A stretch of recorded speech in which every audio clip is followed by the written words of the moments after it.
my buddy Dash for this episode of Double Take. Dave, I just said joined by Dash, but we're joined by Dash Talking and in Dave. the third person. That's so person. weird. The way you feel.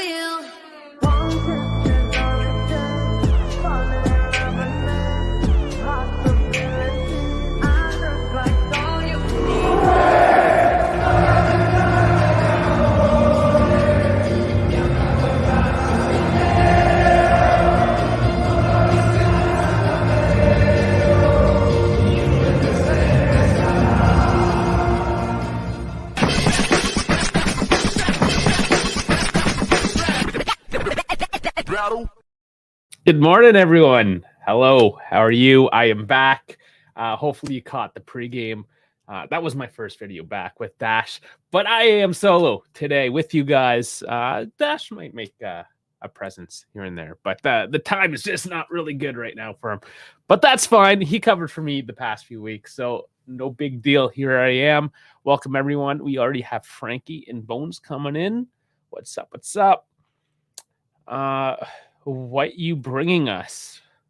Bringing you the Lazio game. Hopefully you'll win. I predicted 1-0. That was the funny thing. We didn't even predict. I don't even know what Dash's predictions are. But it is in the Discord. It's on the YouTube chat, the community feed there, if you will. You can put your predictions in there. Keeping a tally.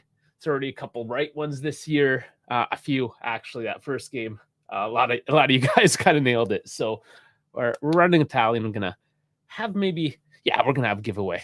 It's going to be prizes. All right. KF also in. What's going on, buddy? Yeah, funny story. So when I was at the J Museum, he was messaging me when I was there, funny enough. And he pulled my leg for a little bit. He's like, well, while you're there in Torino, get a picture of Pogba's house. You know where it is, right? And it's like, no, what are you talking about? And he's like, J Medical. And I was like 20 feet from J Medical. So took a picture of it for him. I did throw some of that up on the Discord as well, so check it out. And some things made it into a short. So enough of that. We'll talk about it. I think it's going to be maybe a little bit of a boring game. So we'll see. Maybe I'll fill in some tidbits here and there. What did you know what? I didn't bring that much back, to be perfectly honest, because I had to make a couple different trips within the big thing, and I was just like packed with different types of clothing for completely different environments and occasions. So it was a bit of a mess. But here, I'm going to bring up the FOP mob for you guys. Get into the starting lineups at the very least. Here it is. Okay, so we got Tekkenet, Danilo, Bremer, and Gatti. So Frankie, there you go, buddy. He does get the start. Sandro does not. I don't know. This is a toss-up. So I like this. I love Gatti. You know that. Danilo, Bremer. Yeah, absolutely. So we do see Kostic on the left. Rabiot, Locatelli, Moretti. So that was the toss-up. Moretti, Fagioli. As well on the right, McKennie is getting the start there. Both our right options are American and were run to the ground last match. So with travel, all that as well. So maybe even a halftime substitution in there with Weah.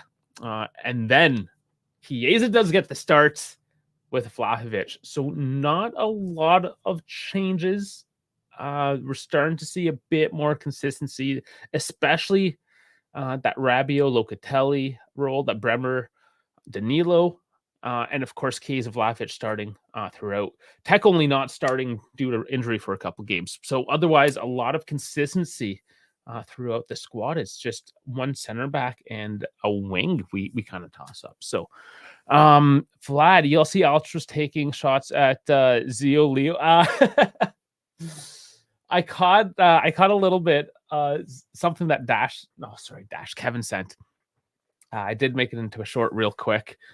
You can check that out. It's just the Ultras warming up. They were doing one of the standard chants, though. I did not hear about the stab there at Leo. That's kind of funny because he's. We'll get into it. We'll get into that. Not right now. We'll do that more for the post game. Sorry, I think my cappuccino, my espresso machine, needs It needs work. I need to clean it out. It did a horrible job, and it's extra foamy. And I'm probably going to have the foam mustache. I ruined my pregame coffee. It's horrible. That's one of the reasons why I started a couple minutes late. The thing just wasn't working right. You know, got to fuel up. Got to fuel up before the match. So, moving on. Lazio's lineup. So Provedel starting net. They have a 4-3-3 with Hisai, Romagnoli, Casale, and Maricic. The mid is Alberto, Cataldi, and Kamada, and then Zaccagni, Immobile, and Anderson starting there on the right. So I think maybe Anderson, that was the rotation, the right wing. Otherwise, they're going with a pretty standard setup as well. A bit different from last year without SMS, of course. So Alberto making more of a left center mid instead of more of an attacking midfielder, more forward central midfielder this year. So we'll see how that works. They picked up Kamada. It's a slightly different look, so I'm interested to see how that turns out. Oh, Vlad saying they called him a Uomo de Merda, man of shit. Yeah, that's what you would expect them to say, I suppose. Silas giving me the heart emojis. Yes, thanks for coming in. Good to have everyone back. Good to be back. Otherwise, I should get my stream started up here. Make sure we're good to go, because that's just a few minutes away. Of course, get those predictions in if you haven't already. Get my Fubo going here. And make sure we're good to go. Again, Dash hopefully will join us later. I'm sure he'll make some sort of appearance. Even Kevin's at the stadium today as well, so we should see a bit of an appearance from him. Perfect. We got the stream going. Bring up my note for later. If you stick around for the post game, which I hope you do, we'll see how things go. I have a Juventus beer I have to try as well. I don't know if I'll do that today or I'll wait for, I don't know, an after lunch stream. It's 9 a.m. for me. A little early. We'll see how it goes. But other than that, that fun little bit, of course, the call-in show, you guys jump right in here. You have your say post-game. But we're going to bring up Pogba, the whole doping situation. Bonucci, as the Ultras already have shown what they feel about that.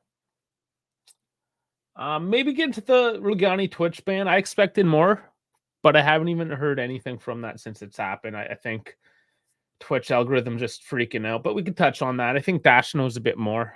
Maybe you guys know a bit more about it. I just caught a bit. And then a couple names we heard this week from midfield. Habib Diawara and Kefren Thuram. So we've heard those a couple times. They're just coming up again. You know, this is the media hot off the heels of Pogba, essentially looking like he's not going to be playing at all. Potentially ever. Who knows at this point, right? So with the saved wages and all that, what do we do? Do we do anything?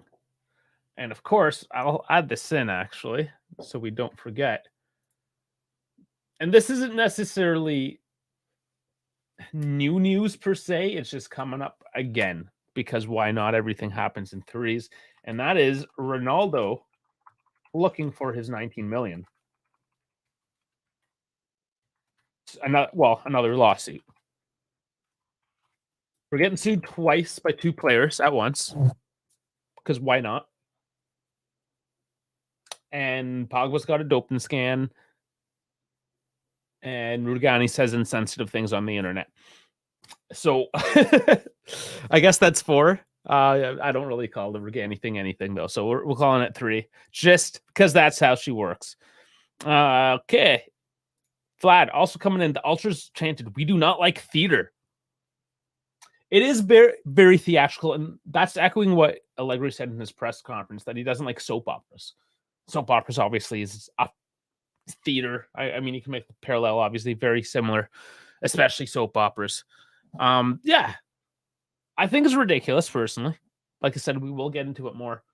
The match is 2 minutes away. So let's get prepared for that. We got the starting lineups. Okay, so we got DeCilio out and we got Pogba out. No surprise. Lazio is actually healthy. So can't use excuses in terms of injuries.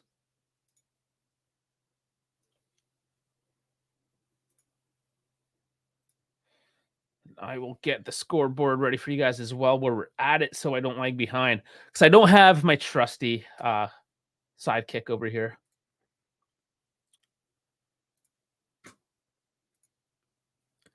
Usually one of us talks as the other one fiddles around. Oh, that's right.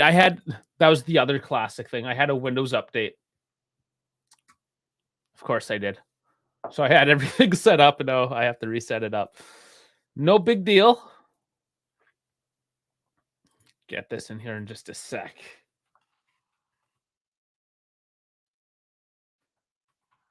But yeah, I want your I know I have a few of your predictions already, but if you haven't, throw them in the chat. See what we get. I'm going with the 1-0 Rabiot.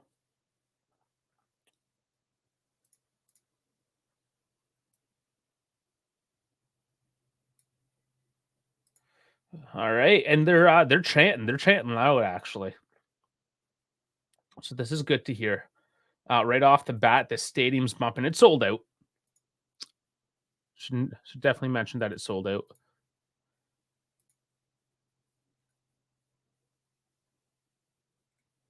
All right, there we go. We're set up. Ready to do this. Let's get the game started. It is 9 a.m.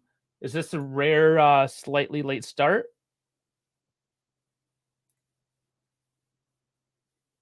Yeah, it's a slightly delayed start. Okay, so Vlad saying if we go for a midfielder in January, it would be someone of Sam Radic's profile, not Thordam or Diarra. Do we want to deal with his agents now, knowing how how they deal? I think that's the sticking point. That's the discussion for me, anyways, where I would get hung up on it. Ellie Copper coming and saying, "Ciao, how's it going, Ellie?" Comicus as well. Yeah, and the updates always come at the worst time. Absolutely. Comicus coming in with a 2-1. I'm assuming win for Juve, home team first. I mean, with a crowd like this should be an absolute fortress. No excuses. Lazio, sorry. It's not going to be easy by any means. That's why I'm going with a 1-0. We like clean sheets. There was a stat, and I don't have the exact numbers, but within the last couple of seasons, just with the clean sheets, we pretty much win. And when we concede a goal, oftentimes we lose. Yeah, the crowd is absolutely losing its mind today. This is great. Ah, man, I hope Kevin comes through. But we do have kickoff. I'll start to sync up the clock for you guys as well, just so we're all on the same page. Do that at my 30-second mark. But Juve start early with possession.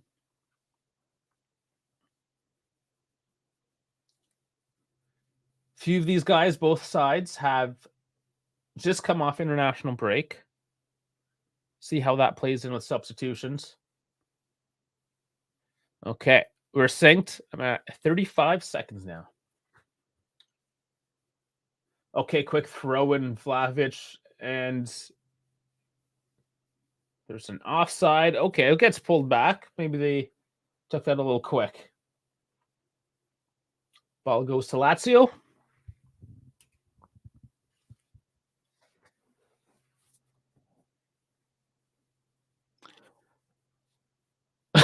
Bones saying, "Come on, Juve, come on." I have a feeling that you're doing it kind of like come on.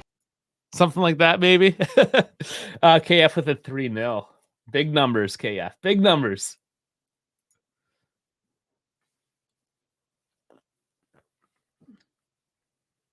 KF, for whatever reason, always coming in with Canadian cuisine. He was at a Tim Hortons. Horrible coffee. Do not go to Tim Hortons, especially if you're in Europe and there's good coffee there. No, absolutely not. But then he wants me to find the shawarma place in Canada. He's heard of shawarma places in Canada. Like, what's going on in there, KF? The one closest to me still hasn't opened. And Gatti dribbling through the midfield, as he does, gets tackled. That's a foul.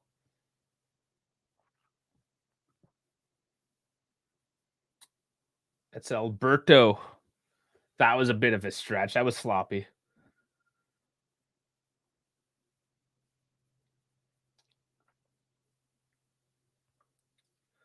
I'm going to set up here. Deep free kick.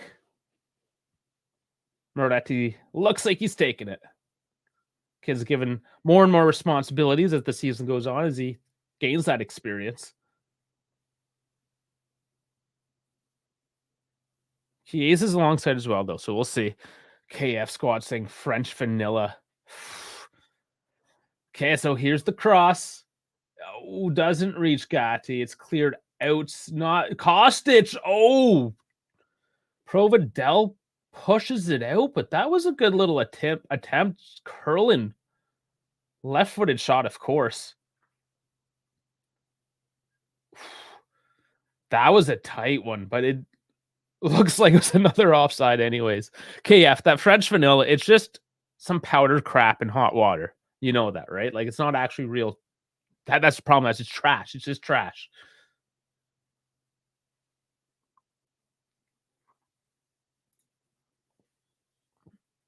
Okay, so this is taken. Juve have it. Kostic on the left. He's under discussion as of late with his one-dimensional play. Can he adapt? He is given the start again. Chiesa cuts in, passes nobody. Rabiot picks it up, though. Brings it back to Gatti, who brings it all the way back to Tech. Now they're going to regroup. So we see the very tactical approach already, not pushing in too much. Both sides will know how to exploit the mistakes on those counters.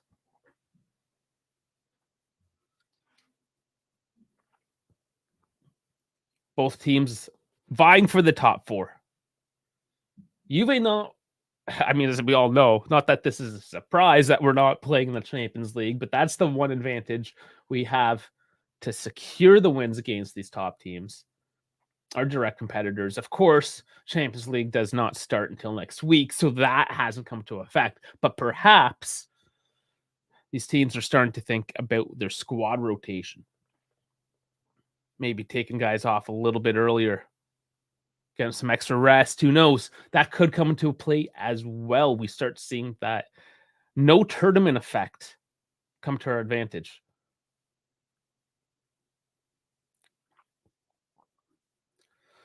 Oh, that ball goes straight out. That was a bit lazy. Nobody to receive it on Lazio's part. Tech's going to take this and just take his time as well. Unfortunately, our prediction of a very slow tactical match has already ensued 5 minutes in.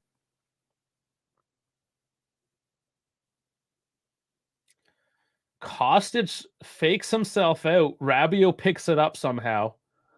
Sloppy play on both sides as Lazio picks it up and gives it immediately back. Falling up in the air. Juve need to, and I think they will here, slower down. Pushes up to Chiesa on the left now.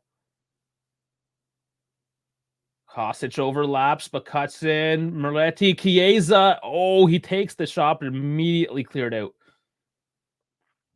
Alberto gets there first. Push back to Bremer. Again, back to Tech. So we'll see this, where they just completely bring it back. Not getting caught out. They're not going to take that risk early on already, it seems. Does seem, though, that we're, as Kostic gets his pass caught out for a throw-in. Morisic getting in the way on that one. But that's going to be what they need to excel at is building back up that offensive play. And it does seem that they're able to build up here as Moretti lays off Chiesa now.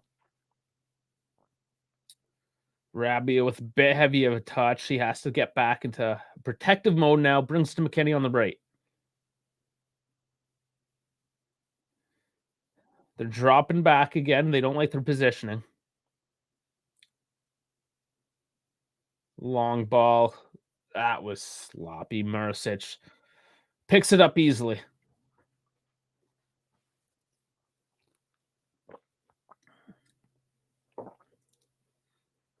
So that will be the problem. What just happened there, where they kind of run out of options. Lazio covers their men.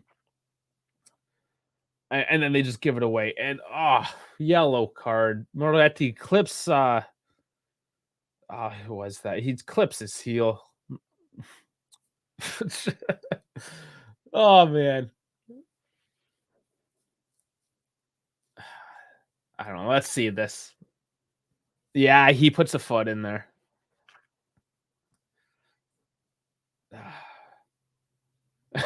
There's Pellegrini in the stands waving the yellow card, and that was on Sakagni, by the way.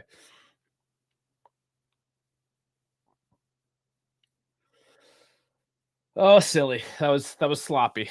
Merletti, early yellow.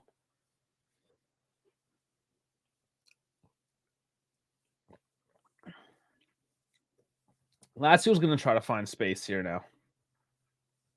Bremer there cuts it out. Chiesa, he's triple team, lays it back. Lazio doing well to close in those spaces now. Bone saying the way McKennie pings long balls for the USA, I kind of want to see him try to CDM maybe during a smaller game.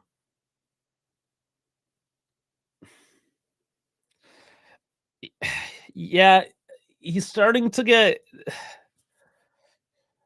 I don't like that in the sense that he's already playing as a right wing back, which is not necessarily what he's used to be playing. He's readapting that, and to move him into another position isn't really good for the development.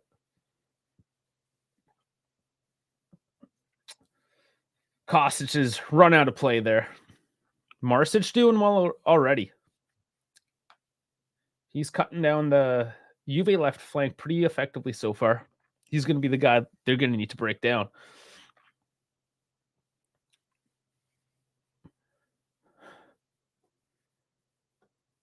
But that's, again, very typical where when Kostic is on the field, everything seems to go down the left because Chiesa's there as well. McKennie's got to start getting into the play a little bit better. As he picks it up now, did that go out? No, he got a play on. Interesting. Cross into Locatelli. That's it! I don't know if that ball was out, but that was a beautiful cross scooped up by Vlahovic. Oh, man. I don't know if that's grounds to look at. But Vlahovic, with a quite beautiful touch out of nowhere.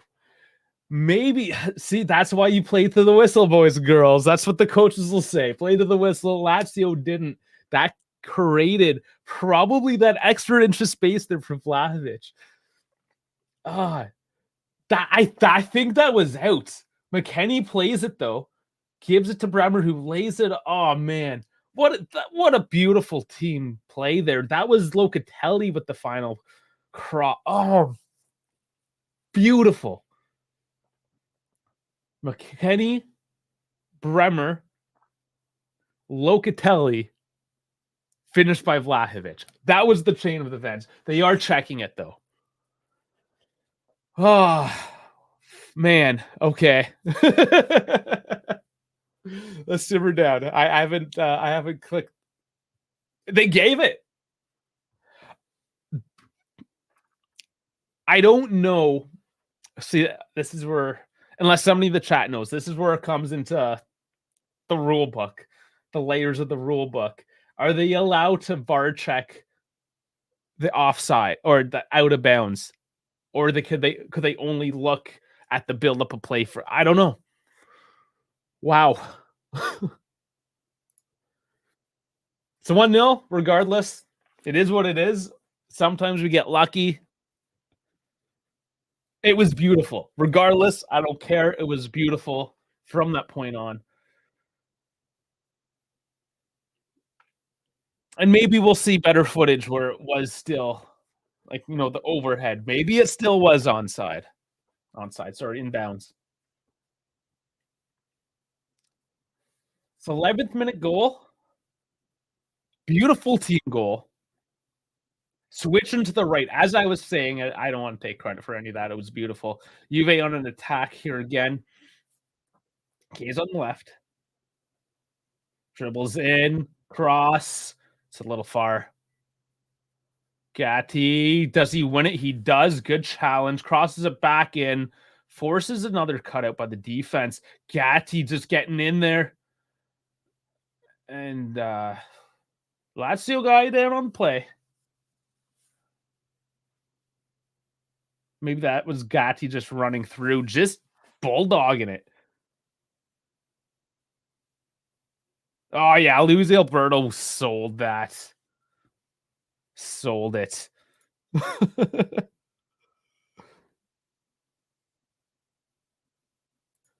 The fusion celebration? What's the fusion celebration? I'm obviously not nerdy enough for that one. But he's also saying Gatti is a tank. Yeah, absolutely. That was huge.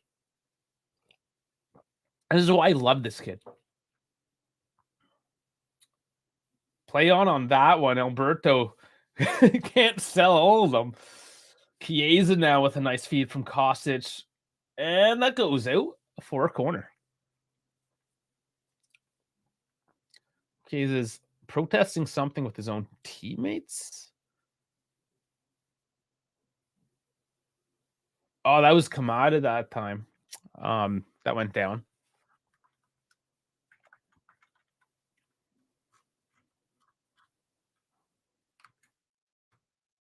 I thought it was Luis Alberto again. My bad. Here's the corner taken out to Costa. Oh, wow, what a save. Another corner. That came from Kostic, just drilled it with his left foot. Jeez, that was a rocket. Providel doing well to just fist the palm, and I suppose just pushing that up. That was very strong goalkeeping. Gotta check Discord. The fusion celebration. Okay, here's the corner from Kostic. And it's out for another corner. Pressure's now mounting. Good. This is very good to see. All right, let's see what you got here in the general. Oh, it's Dragon Ball. Okay, here's another cross by Kostic. A bit lower. Oh! That was another close one. So the cross came in, flicked on header, I believe. Oh. No, it just drilled into Vlahovic's face, and he just launched it. There was nothing in his way either if he controlled that, but that was a rocket of a cross. Kostic drilling that one in a little bit lower.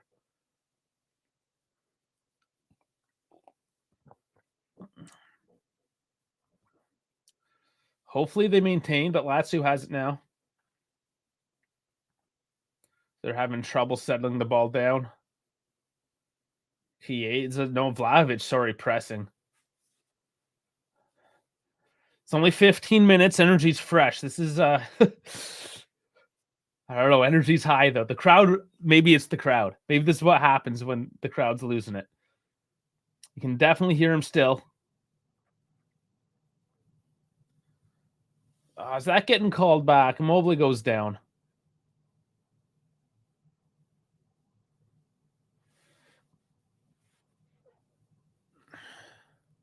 I don't know. He gets a yellow for that too.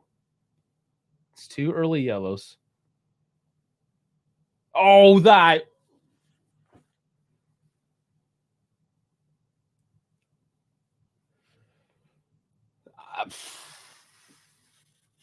That was a heavy call. That was bad.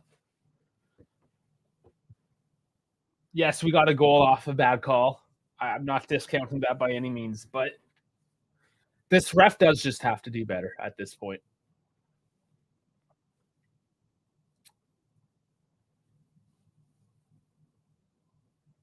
Lazio sets up for a free kick now. Alberto has it laid off. They try to feed down. Anderson crosses. Vlahovic puts it out. Corner for Lazio now. So pressure goes the other way. Yeah, Ali's saying, what's with the yellow? And Frank is saying, giving out like candy. It's going to be one of those games that I think the ref is going to be the big talking point of this game. This is a theme early on. A non out of bounds resulting in a goal. 2 pretty easy yellows. Alberto down with the cross. Easily cleared. Lazio regroups.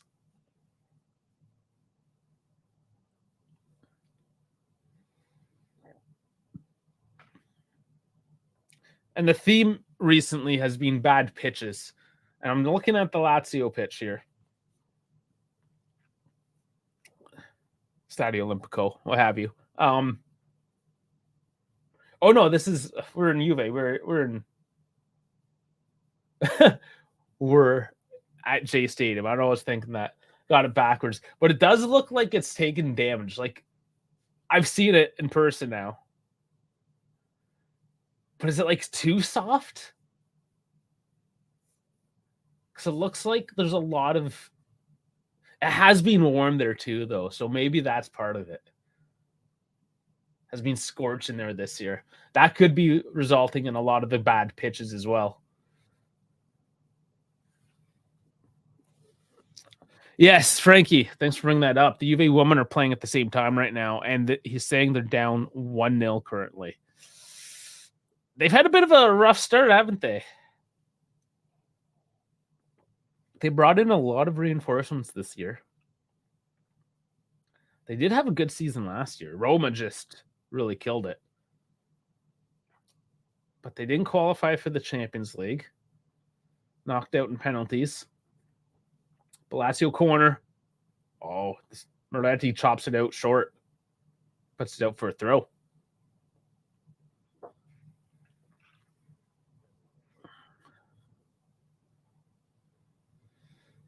This game just took a pause. Looks like Lazio maybe just trying to take away that momentum currently from Juve. The stop-start of all these corners and throw-ins really takes it out. McKennie, though, with his throw. Gatti lobs it high. Locatelli picks it up now. And launches it again to Chiesa. Can't control, out for a throw. So they've moved to the long ball now. I don't know if this is just a quick switch up. Trying to catch Lazio out. Now that Lazio do have to move up a little bit. Try to get a goal. Perhaps that's Allegri's tactic now. Try to draw him out a bit more with long balls. Sardi, of course, chewing on the nub of a cigarette.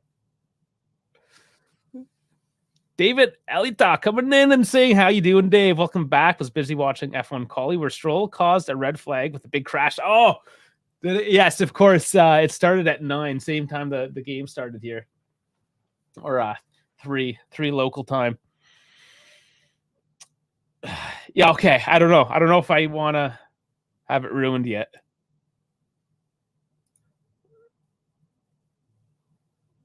And saying what a magical first 15 minutes for Juve. Yeah, it has slowed down a bit, though, but it was a very strong start.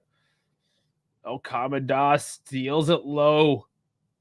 His cross goes lazily to tack, so missed opportunity.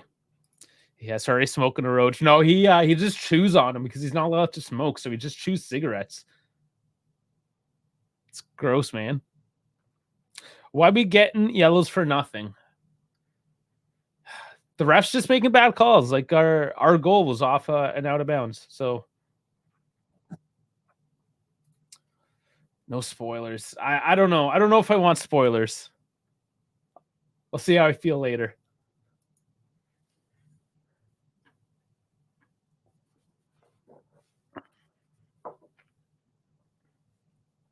I'll watch the highlights. If there's a red flag and stuff, should there be some good things.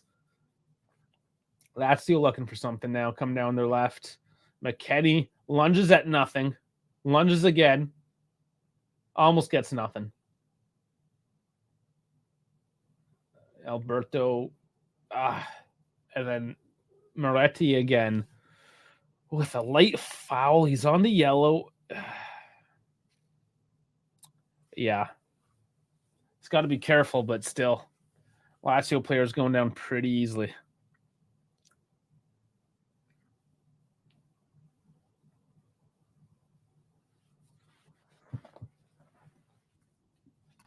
So they're in a pretty decent position now for this free kick.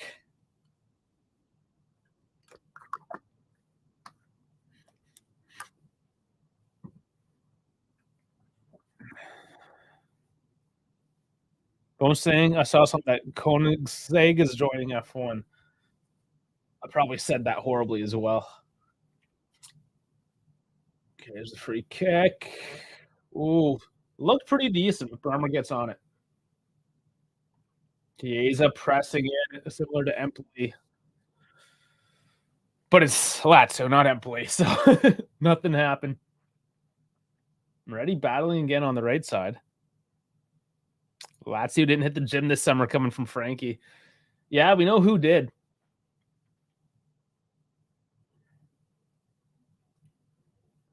It was funny when we were at the Empoli game, though. I was looking at the guys warming up. I was talking about him, nerding out about him. And then she mentioned that she liked Keane's ass. And I guess, I mean, his whole like physique, he's quite the monster. Like you see him in person, he's just huge. But that was her one takeaway. She likes Keane's ass.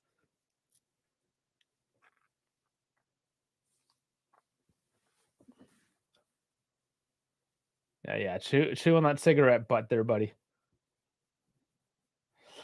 He does look a little pissed off at something. I don't know what the deal is with them. He is known to whine a bit. It's his worst faults. Oh, Lazio! Kamada on the volley. It looked like a sloppy ball, but he gets on the end of it. Floats it. Just over the bar. Let's see. Did Tech get any of this? Yeah, he did. That was actually a beautiful strike. Goalkeeper's coming up today. Another corner. Racking up for both teams.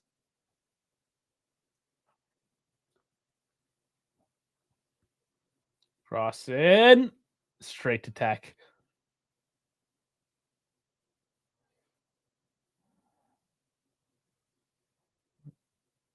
All right, so that was long ball headed out of play by Lazio. Allegri calls for the calm. Slow it down. And what the hell are you doing? Get offensive again. Yeah, Franklin likes Kamada. He is a good one.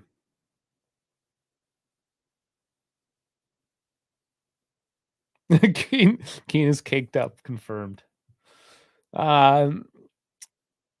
Who's chirping at Dusan? Oh, Chiesa is, yeah.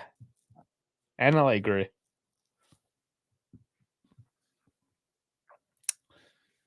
Yeah, it's not having a good day. I don't know. But McKennie on the right cuts in. Moretti back to laid off Rabiot. Chiesa, yes! There it is. You can't be upset anymore. Chiesa drills it in. That was another playoff. Where's this ball go? Doesn't settle. And unlike Kamada, Chiesa drills that one through. 2-0. There's nothing to contest that one. That's an easy 2-0.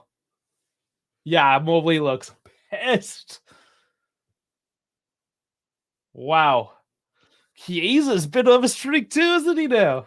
Look at the smile on his face now.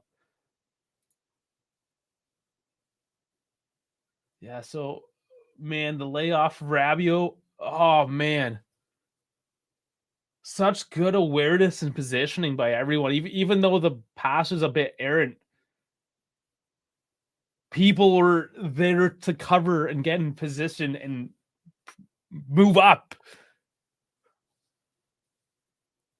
And that's the team working again. That's another like team goal with everyone putting that effort in and just looking for that space, looking for that pass. And boom, what a strike by Chiesa. All fun till Moretti picks up second yellow and we defend the remaining 50 minutes. Yeah. Yeah, maybe it could turn just like that, of course. That's why things are exciting. But 27 minutes, 2-0. Another good start by Juve. Gotti taken down, no call. Lazio pushing now. McKennie back for defensive work, gets it out for the corner.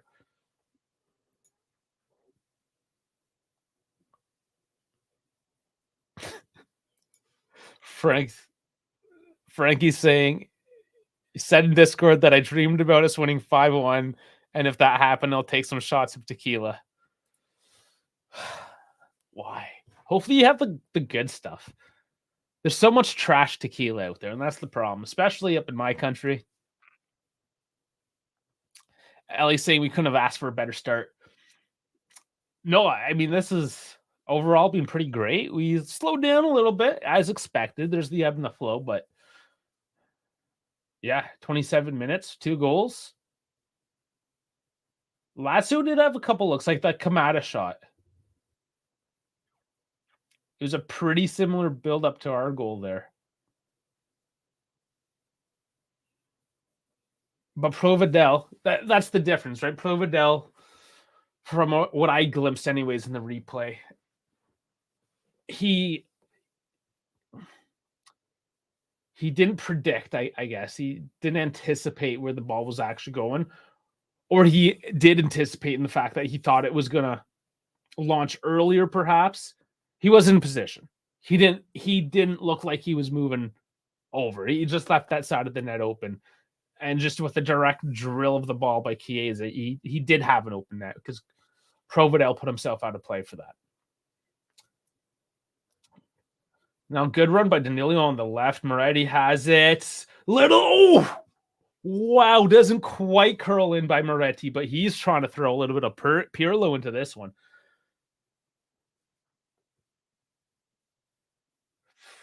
Not a bad look.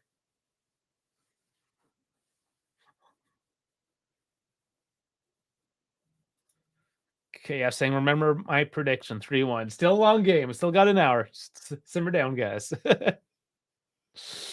Justin saying we just got to keep it up and not switch off. I think eventually we will. You know, Allegri likes a nice 2-0. It's a little early, though. But I can see full lockdown in the second half if we're still in very good position. I'm convinced Moretti can never score. Well, he can. He just he just doesn't. Zaccagni, another good cutout. McKennie defensively today. Give this kid a lot of credit.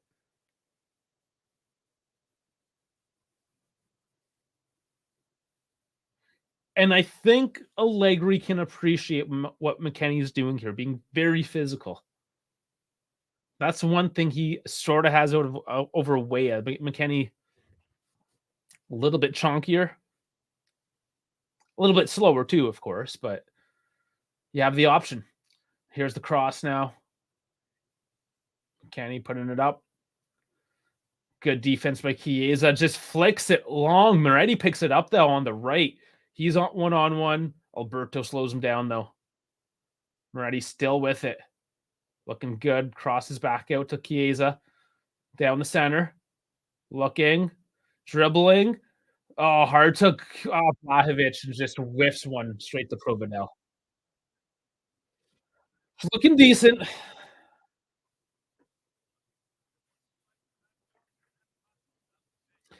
Yeah, Chiesa's pass kind of ruined the play there. He got it up in the air.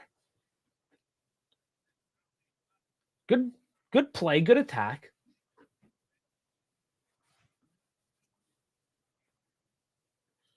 And can he bring up national team form to Juve? But again, consistent play.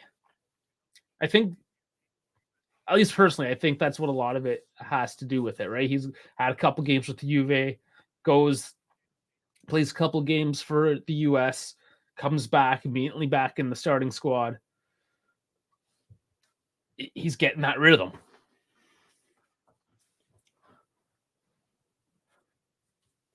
And perhaps just playing in a style that might actually suit him. I don't know. Everything kind of comes together. Ooh, the women have tied it up. Beautiful. Who scored?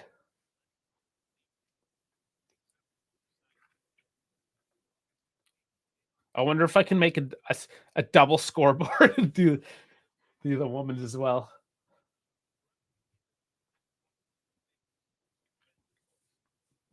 Lazio looking now.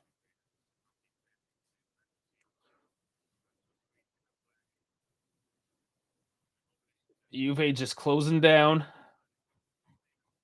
Oh, but here's a little sneak. Mrnisic challenged by Tech. Another corner. Mrnisic is crying a little bit about it. Tech brings him to his feet, though. Get on with it.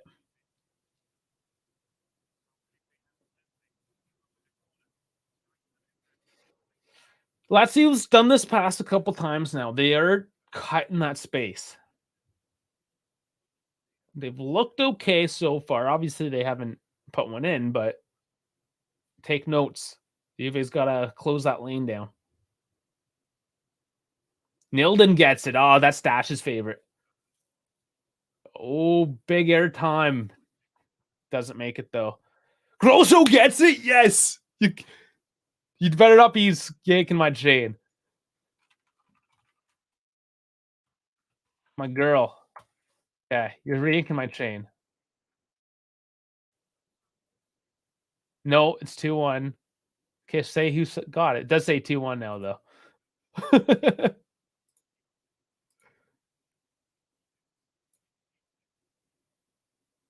Yeah, they just haven't posted. Has a big long name from Pomigliano. Viola Nambi Sisbunia gets the 11th minute goal. Nilden gets the 29th minute goal. They must be looking at it. I don't know. He's not yanking my chain. This just happened too quick. But anyways, let's focus in. Lazio looking to do anything with it at this point. Good press by the forwards. Just good overall team cohesion so far by Juve. Locking things down defensively. Not giving Lazio any space, really. As I say that, though, McKennie gets dummied. Gaddy slows him down, though.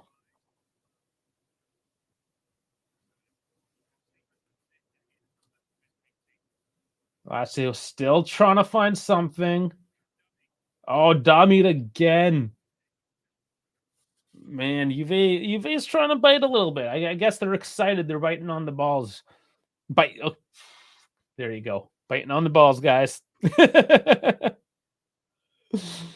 Hello. Watching the game with my 5-year-old. Big K is a fan, but leaving this on in support of the channel for CUA. Thanks, man. Appreciate it.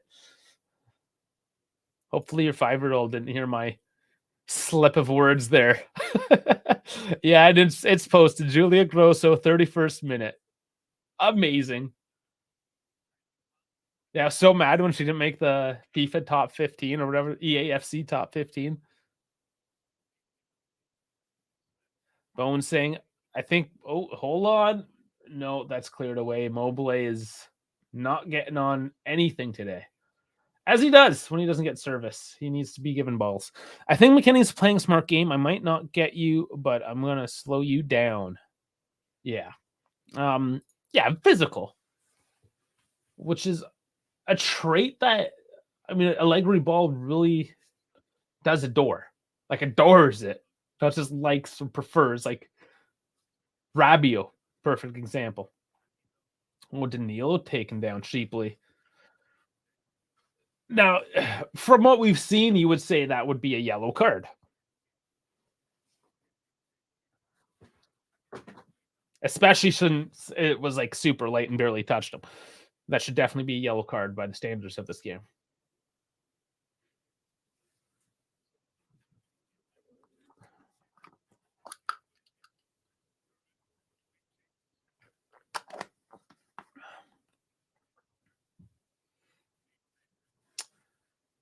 And where is that? Romagnoli? Okay, yeah, just behind the play there. Romagnoli clips up Vlahovic. So the ball will move upfield a little bit.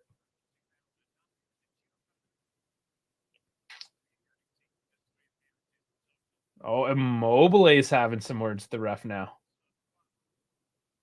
He is unhappy. And is he getting it? No, he just gave the play on. I thought he was thought he was reaching. I was getting excited. But here we go. McKennie on the right. Locatelli with it. They're working the right side more.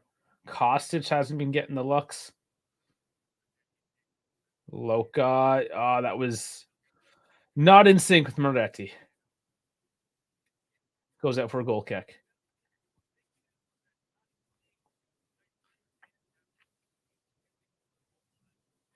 It's tied now? Come on. What's from Ana Lucia Martinez? 29, 31, and 33 minutes. There's 3 goals, 2 minutes apart. Jeez. Oh, man.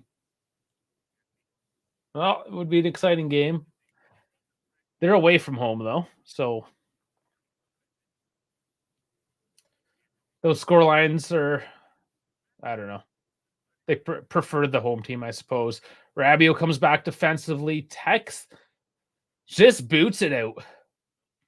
Little bit of defensive slot by Juve, but Tech saves the day. Okay, it wasn't that. I'm exaggerating. It wasn't that big a deal. It was just a little sloppy. Lazio started off quickly, though. They're trying to find something before the half. 7 minutes left. Good cutout by Danilo. Very high ball. Vlahovic wins it. Good play. A bit of miscommunication. Vlahovic is by himself now. Yeah. He just, I don't think he knew what the hell he was doing. He just kind of stopped running. But here's Lazio again with it. Oh, that was ugly. Danilo just walks through him.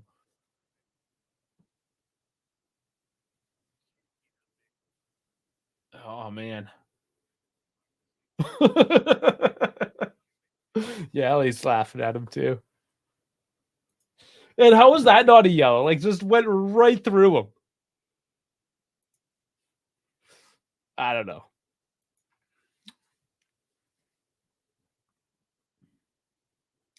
Five minutes remaining now.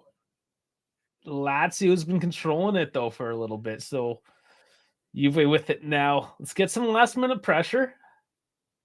No, given away straight to Alberto. And caught out by Danilo now. It's a corner.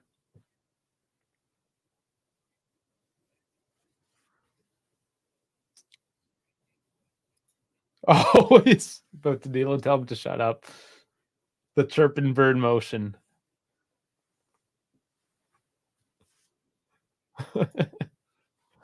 Oh, man. Another corner here coming from Luis Alberto.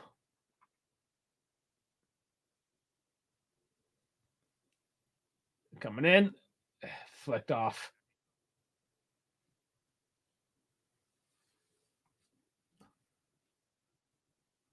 Hamada with a long ball.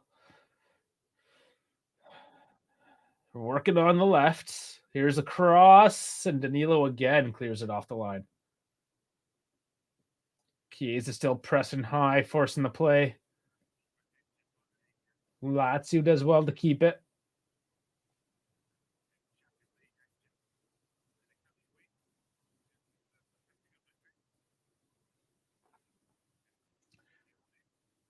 Lazio coming up the center. Immobile with it now. Triple team. Moretti takes it away. He's up the left. And Anderson shoulders him down. Play on. Wow, this getting sloppy, and I think we finally get the call. 2 on Mon. Moretti is getting stronger, but we played this one. No, it is held back.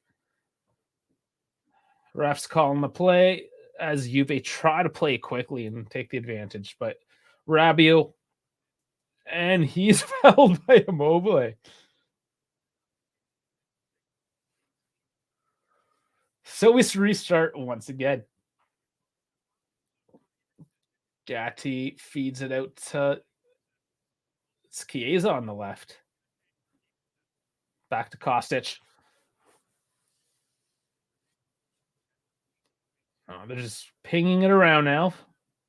It's just passing through. I think they're trying to play it a little safe at the end of the half, but wide out to McKennie. 1-on-1 with Sakani. Tries to cut in, lays it off to Locatelli. Throws it over. It's a little deep. Out of play.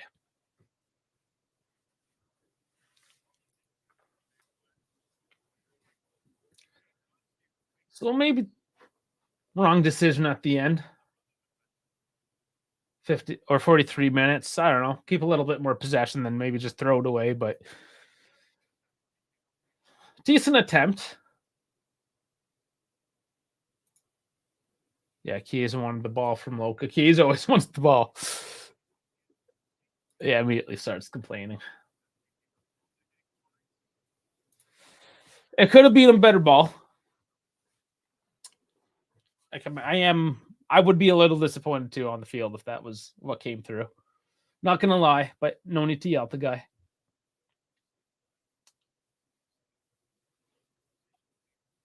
It almost feels like we're locked in for this half. And this is where I see the masterminds, Sarri and Allegri, at work here at the half. Oh, my mic condom came off. Sorry about that. just flying in my face.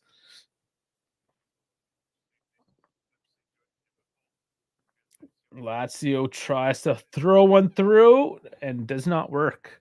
Pack picks it up.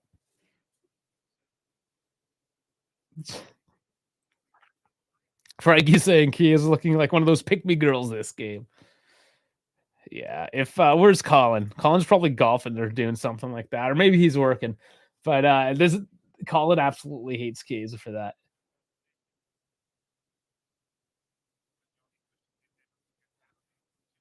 He's a classic Italian, though, in that sense. Oh well, I don't know. I don't know if this is something being honest. This is clearly an opinion, but he said, "Let's be honest. Sarri ball is greater than Allegri ball." I don't know about that. I think Sarri ball needs a very specific set of players, which when you have it works very well. But Sarri's also a bum.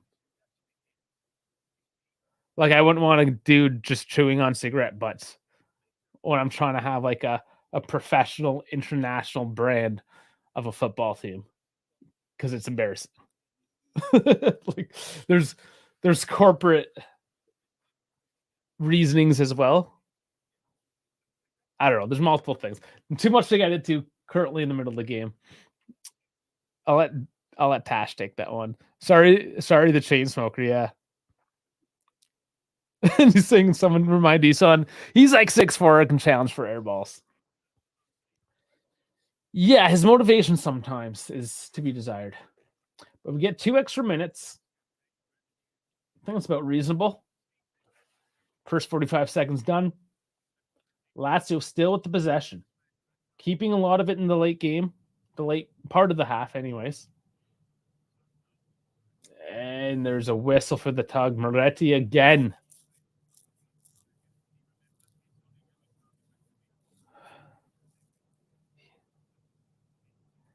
Yeah. He's really got to slow down. Playing the edge. Maybe he's been learning from Chiesa how to do it. Chiellini. Still a dangerous spot for a free kick. Frankie's calling Ravel in the second. Yeah, Moretti, I don't know if he'll get subbed off at the half, but he's definitely going to be coming off.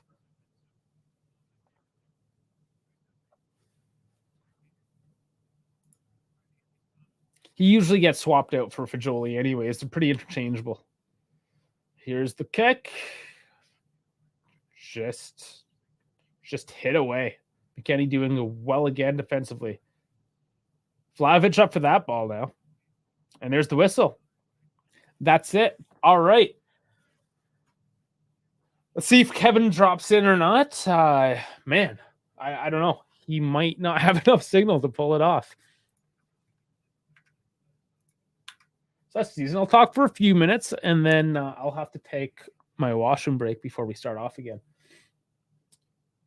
So yeah, I don't know. Let me know what you guys thought about that. I'm gonna bring up the thought mob as well, so we can look at some of the stats.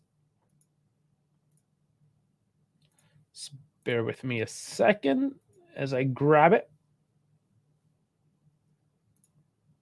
All right. So just look at the momentum. Obviously, all Juve, 17th, 18th minute, yeah. From 18th to 27th. So good solid minutes of Lazio.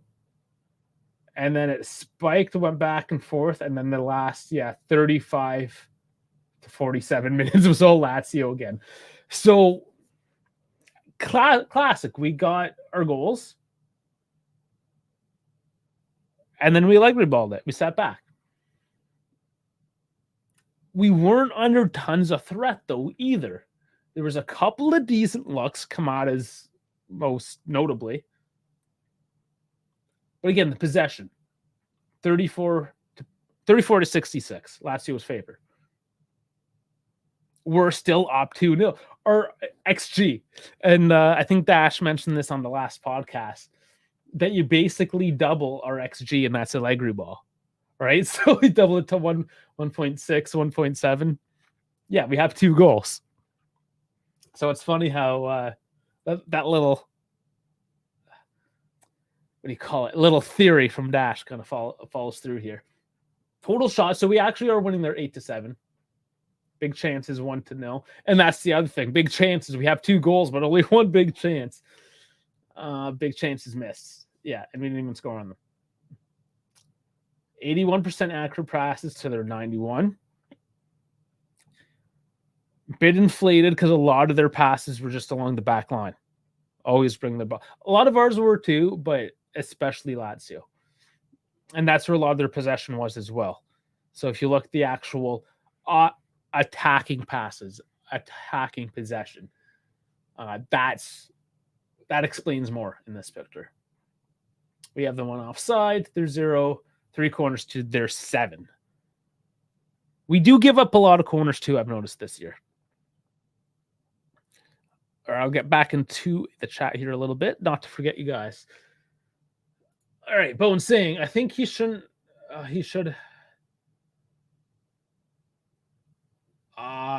England. I don't know what she said there. I'm sorry. Moving on.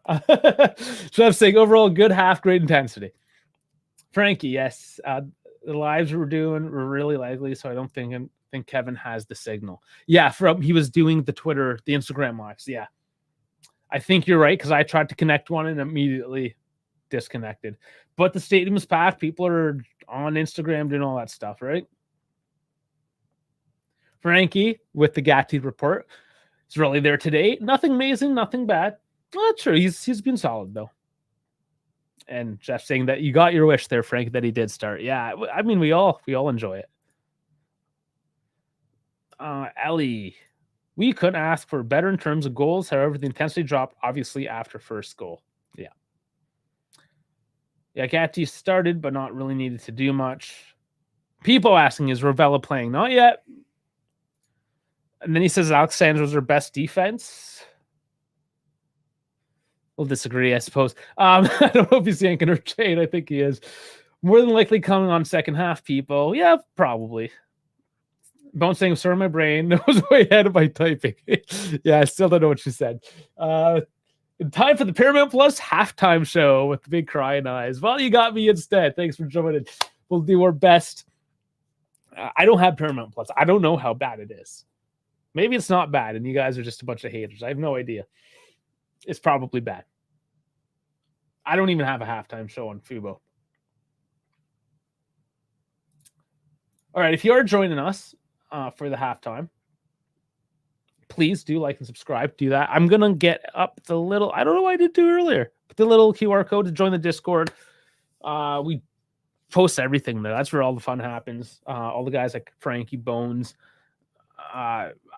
Jeff with the voice memos. Jeff, don't type. Typing's too good for Jeff. It's all voice memo. Everyone's in there. It's great fun. Okay, let's see what Thought Mob gave some of our players here. Anything surprising? McKenny with a 7-1, yeah. Locatelli 7-6, Rabio 7-5 for the physical play. A decent, yeah. I mean, Vlahovic with the goals, getting 7-7s.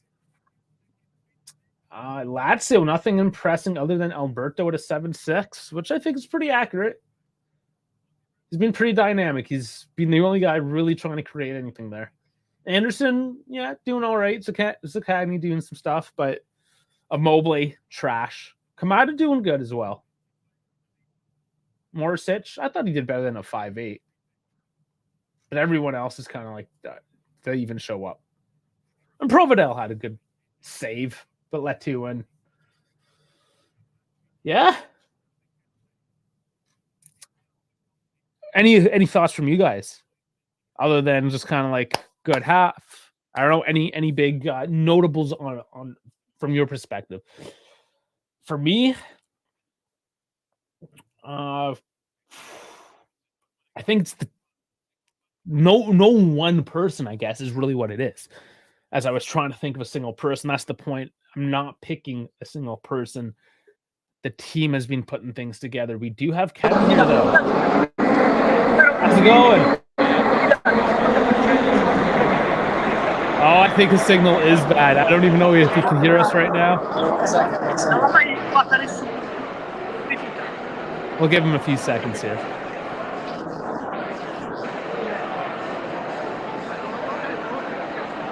Yeah, I don't think. No, he does not have the signal. That's unfortunate. I don't even have my phone on me to put up WhatsApp on the computer here. Sorry, yeah, he doesn't. Oh, let's bring him back. Let's bring him back. You with us?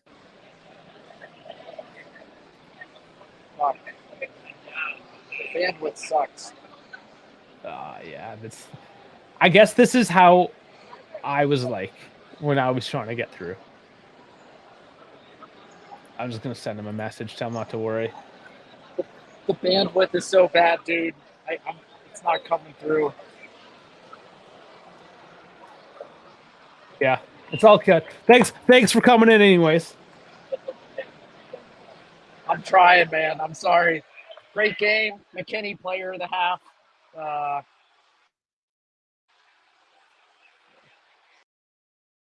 McKenny, we got McKenny. All right, so sometimes it just doesn't work. Unfortunately, it is what it is. But yeah, I guess McKenny. Let's talk about McKenny because we talked about him on the last pod. I say we, not me, because I wasn't there. But the other guys. A lot of hate towards McKenny. What do you guys think about it? Was a lot of this hate deserved? Is there, I don't know, why from the fan base, like the wider fan base, do you think people were against McKenny? Was it deserved, or do you think it's all nonsense? I think now he's kind of proving really his worth. I was ready to write him off, get some money, move on. Never happened. So we're with him now, and man, he's earning his position on the team, and that's what I love. So bam, McKenny in the good books. Oh, Frankie's saying they're just gassing up McKenny, as I was just doing. Jeff's saying he was solid the first half, and that we're whooping their ass. Yeah, and Frankie, good team performance. Big Mac showing up. Bone saying, I'm glad he's looking good. I've never hated him. I thought he deserved another chance. All right. Fair. They're against McKennie because he's American. That might not be wrong, really. There's those biases, of course. Last thing, a lot of our players get undeserved hate, namely Danilo and Locatelli too. Yeah, Danilo recently blows my mind. Why? Why, of all players on our team, why is Danilo the one getting the hate? Like, he just came back from Brazil, and he's starting and looks like he's well rested, ready to go, you know? Yeah, does he make a mistake once in a while? Of course. I mean, he's your lead defender. You're always on the edge, that performance edge. And sometimes you teeter on the wrong side of that, right? And you make a mistake. But the fact that he's always working that edge is testament to his leadership and his ability as a player. So the guys that are hating on Danilo, I think it's completely unfounded. I think they're just latching on to like one little thing that might have happened and just laying everything on him. Not realizing that there's a whole team and there's a whole buildup of play that happens. You can't just put it onto one guy. People like some kid's got attitude.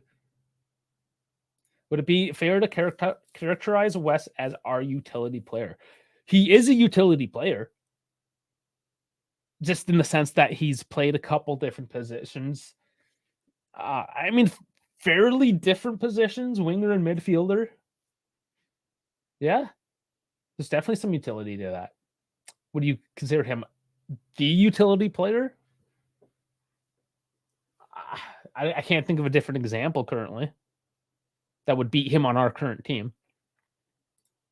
People yelling, Danilo is our captain. Yeah, of course. He earns my respect. Bonucci is behind Danilo hate. Is that like a tinfoil hat right there? People agreeing that it's all Bonucci's plot. Choosenism. Danilo is a solid player. I think it's because he's not a brand name or so where he gets hate. It's not a reason to get hate though. Why? Just because he's not a name brand. Typically the name brand players get hate for being that way, like Neymar. Like we'd love to hate Neymar, for instance, right? So I don't know. Vlad, I think it has something to do with the Cancelo swap and the fact that he's the first non-Italian captain in like the last 30 years. So xenophonism, or I can just call it racism, whatever, you know. It could be. I mean, there's a lot of old school thinkers amongst our ranks as well. It is Italian football. It is just kind of like that, you know? You know what I'm saying?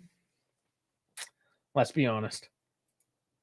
And just for example, and I thought, because it had been 26 years since I went to Italy, and I thought there was a lot more English speakers, and I'm not trying to be like an entitled American, even though I'm Canadian. We're all Americani to them. But I just thought because of the education system, just the worldliness of the internet, whatnot, that there are a lot more English speakers. And I know a lot of the ones that live in the big cities are. So when I was in the big cities, it was never any issue. But as soon as outside the city, my trash Italian was better than their non-existent English, which was like weird to me. Even when I was in Empoli, there was nobody there that could speak enough English because I think he was from England. Some English guy came in looking for his seat, and they were just like yelling at him and like waving their hands, trying to tell him where to go, and just like more Italian. And the guy didn't understand a word. So I actually had to intervene and help this guy out, right? And this was in Empoli, which is a 30-minute train ride from Florence. And everyone in Florence speaks English. 30 minutes outside the city, absolutely nobody. And it was just like, wow. You know? So, and that's just to say there's still that small world way of thinking in a lot of parts of the country still as well. And that's part of our fan base. Even my dad's hometown down in Calabria, same idea. It's kind of like the boonies. It's out in the country, right? Nobody really speaks English. There's just a lot more old school, more peasant lives. Every country has that. And sometimes we forget, especially if we do live in the city. And there's just different ways of thinking. I kind of went on that rant. I don't know why. But whatever. There's my rant. You usually get one Dave rant today, right? But saying I've been to Italy too. They don't speak much English except young people. It's a culture thing. Yeah. At first, I didn't like Daniil playing as right back, but I like reconverting him to center back has been solid. My bucket list is to learn Italian. Yeah, I've been doing Babbel, and it got me by, honestly. That and I had the Google Translate app out. But the fact that I knew how to pronounce things and I had an understanding still helped, so I wasn't just like trying to dumbly read a translation. And I mean, then when you do direct translations as well, it doesn't always make sense. So if you know a bit of the language and how it's structured, you know how to, like, when you use the translator, structure it properly in English for it to translate properly in Italian, if that makes sense. So even just knowing a little bit got me pretty far, because there was times where I wasn't with my parents who speak pretty decent Italian, and it was just like me and a bunch of Italian people. I mean, just it worked, right? Because I had a basic understanding, and it's my cousin. He knew a couple of things, but yeah, you just try, you figure it out. You do hand signals. Vlad's nervous. He might get a red card. All right, the commentators are back on. I got to do my wash and break. So I'm just going to fly in and out. I'm sorry, guys. I'll be right back. It's better when I don't chance my pants.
I am muted. I am sorry. I am muted. So that was an early free kick. Nobody yelling at me either. Sorry about that. Yeah. Sorry, guys. Sorry playing mind games. Ravel and Pellegrini with the big test. Yes. And there was Frankie telling me I was muted. Thank you. And yes, Joseph, I did wash my hands. I absolutely washed my hands. Always. I'm not a dirtbag. I considered it, actually, just for time's sake. But here you are keeping me honest. So, yes, I did wash my hands. And then, welcome, JC, coming back in. 2-0. Juve over Juventus, starting off the second half here. Way at warming up. Keane warming up. Hey, what else do we have? Jolie. Milik. There was one more I didn't catch, though. See, thanks for respecting that I took the time to wash my, even though I can't touch you guys with my dirty hands. Here's the cross in. Oh, nice little flick on header. Makes Provedel look and stretch out low corner. Pushes out for a corner. That was Rabiot. I thought that was going to be our goal today. A little Rabiot header like that. But not today. Not yet. All right. Corner coming in now. Kostic. Gatti. Oh! Wow. Another big save by Provedel. Good luck. Good luck. All right. Another corner. So Gatti pushes it up. And was that Rabiot again? It was. Wow. Denied twice in a row. Not without trying. Rabiot trying to purchase one. That corner was sloppy. Not good. Out for a throw.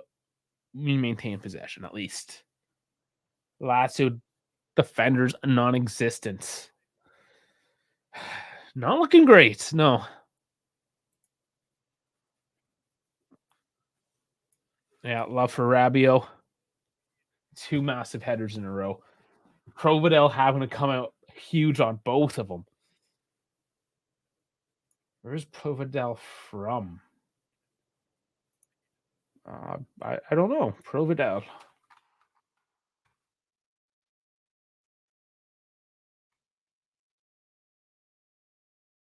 Pordenone, Italy. Yeah, it was going to be Northern Italy or France. So there you go.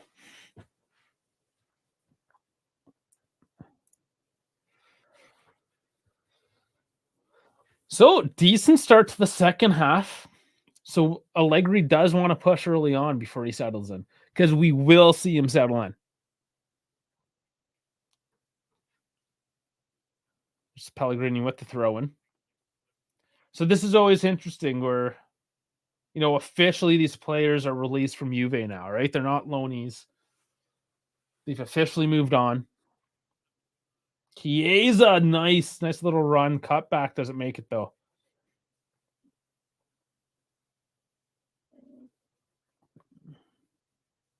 Moretti still pressuring on low. Still being physical.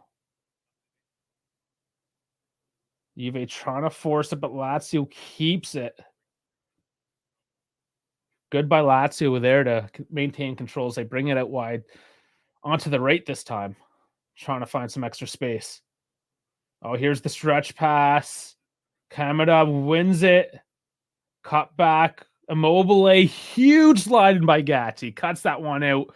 Deflected all the way back into the midfield. They tried to exploit that right flank again with the through pass, but big come up by Gatti, who came in to save the day. Kamada was in, basically beat his man.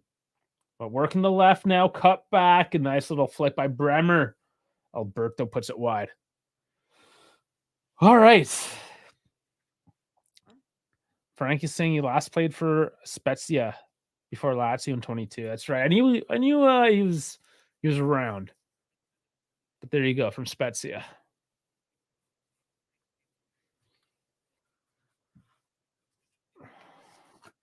So a couple looks now from Lazio. Could they get a bit of momentum? Trainer's on the pitch, though. Somebody's down on the play. Rabiot's doing up his bun. His ponytail.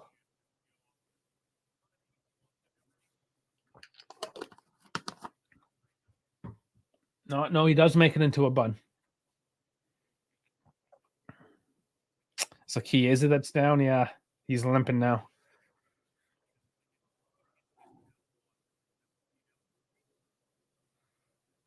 Yeah, we're always worried with Chiesa these days.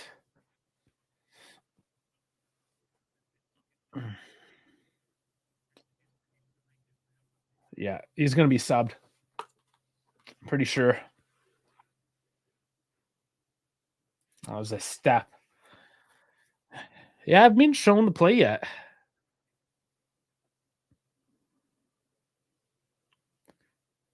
So we saw Milik and Keane warming up. Personally, I like Keane. I don't think Milik has shown anything great yet this season. Chiesa needs to stop having a lot of gestures when he's on the grounds. He's making us have heart attacks. But that's so Chiesa. He's so Italian with the hands. He's whining. His hand throwing. It's like quintessential, like 90s era Italian. All he needs is the bra strap around it, for his hair. Lazio trying to make something down the left. Crossing by Sakani. There's Danilo. Makes the run to push it up the field as well. Gets it out of danger. Again, Danilo just doing the workhorse thing. Don't know why he gets the hate.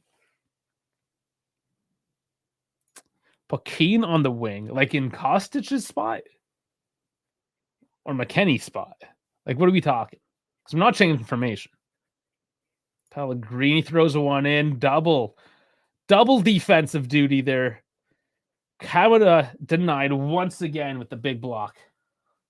Lazio do pick it up, though, in the midfield. Sloppy by Juve there. It's Cagney again. Making McKennie work today. Chiesa cuts it out, though. Merletti pushes it up the field. Does Vlahovic get on the end of it? No.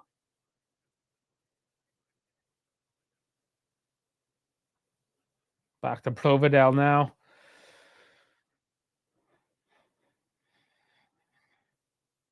Chiesa's back on the pitch.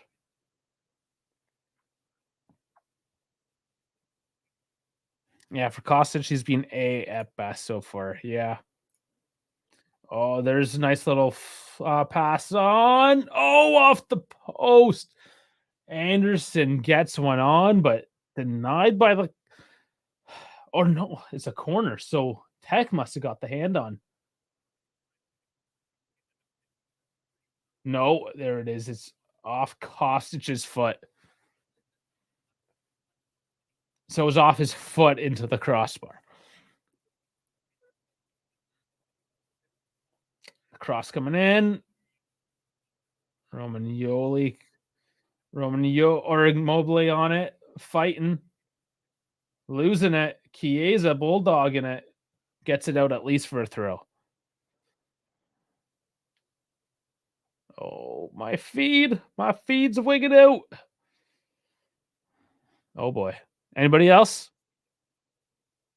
Diving King Immobile hits again. Okay, my stream. Stream is settled down.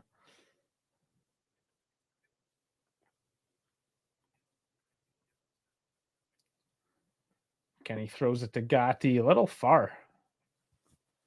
Tech ends up taking it.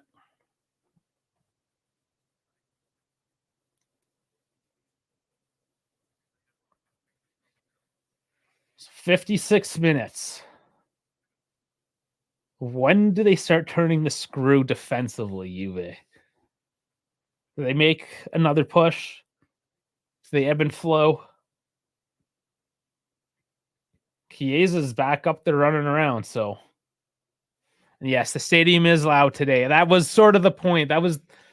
Oh, Chiesa. Oh, what happened?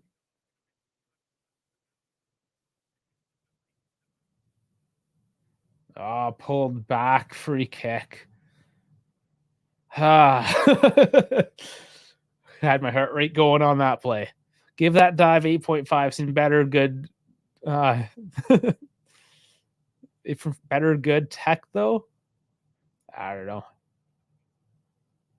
This is where Dash is good at translating. But Alberto, puts it wide. That was another close look. Oh, that's Anderson. Sorry. No deflection. So it is a goal kick.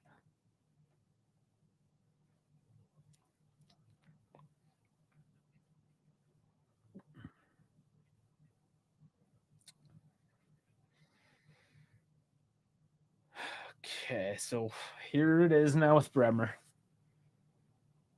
A few protestations there. Oh, it's just Chiesa doing Chiesa things. Gatti up the right side. And he's knocked down. There is the foul. Our left side's kind of open. He doesn't like it. No. Well, Kostic. I don't know. The first couple plays he was involved looked all right. It's been quiet ever since. That makes us one-dimensional, right? We don't need that. Lazio isn't going to let us continue to be one-dimensional, but we do now have Moretti coming off for Fagioli, and there's Cambiasso coming on for Kostic. 58 minutes. So that's my big pet peeve I had with Allegri's decision there against Empoli, as keeping Kostic on till the 70th minute. I thought for sure at the 60th minute, so we're seeing it here at 58. Yeah, Kostic is, for the way we're playing, with the amount of running he's required to do, he doesn't have any more than 60. He doesn't have the fitness. Fagioli with his first touch, crossing it in. Oh, big come out save for Provedel, because that was curling into danger.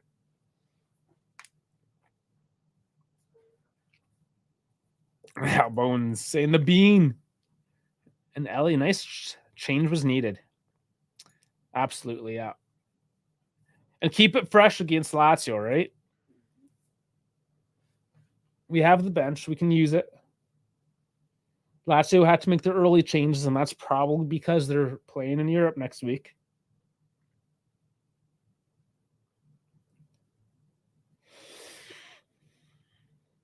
Bean's already putting his body to it.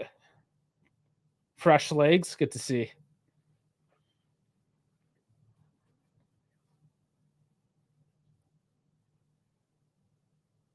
Lazio, though, with it. Pellegrini.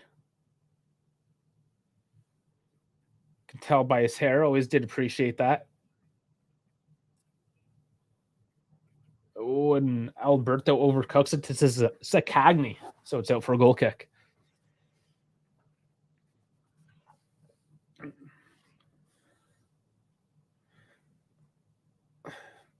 So I do have to ask, because I was in the stadium. Yes, I'm still flexing that for the Chiesa goal. But how was that, like last week, a couple of weeks ago, I guess, against Empoli, watching that on television? Because I was unfortunately on the far end of the stadium. So I didn't have the best angle, really. But of course, the stadium went wild. So how was that for you guys watching television? Gatti, yeah, getting picked up, getting the yellow. Frankie's boyfriend getting in trouble over there, but Frankie likes the bad boys. Ref has one mission: give yellow cards to Juve. Yeah, I don't know why Lazio doesn't pick up for basically similar things. Oh, nice slide by Loca. Goes back to Lazio, but I'd love a nice clean slide tackle. Gets me going.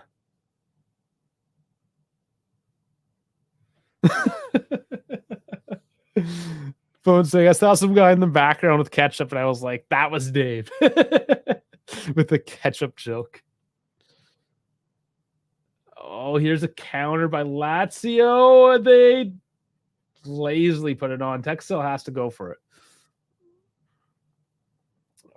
Yeah. There was one food stand there, and we were there a couple hours before the game even started, and it was a gong show. And again, nobody speaks any English, and they were just like yelling everything, and I'm trying to understand. It's just yelling. I didn't get what I wanted, and I wasted like half an hour. It was disappointing. Ooh, Fagioli. He was knocked down and just grabs the shirt as he's getting pulled down. That was real sloppy. Gets away with something here though, because The way we're getting the yellow cards, I don't know why that one wasn't.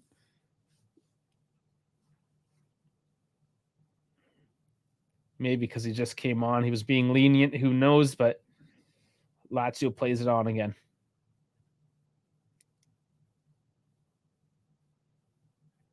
Lazio still just passing around, lazily in the back line. They got to look for some penetration here, though. Juve is going to lock down. But watch for that outlet, that through pass on the right. They find that space. Oh, going for Mobley this time, but Bremer's on it.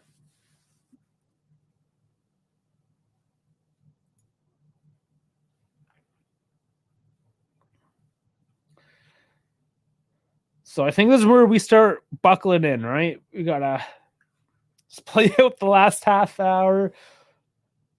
We're back to terrorist ball. I'll be surprised if we make any huge pushes at this point. Lazio seem pretty frustrated as they tire down. I can't see them. I mean, they might still find some space, but their chances are dwindling, right? As their explosiveness escapes their legs.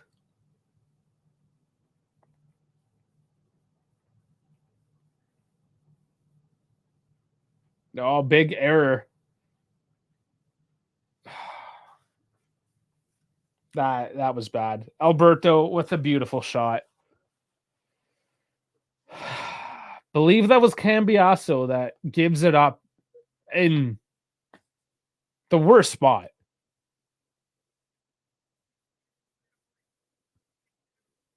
That was a giveaway.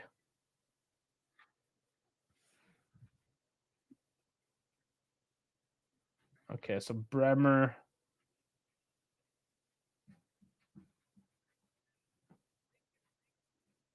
Yeah. I mean, good by Alberto to win that ball and beautiful strike. But that's disappointing, right? Like you have the game under control. We're talking about settling back now. Now you can't settle in.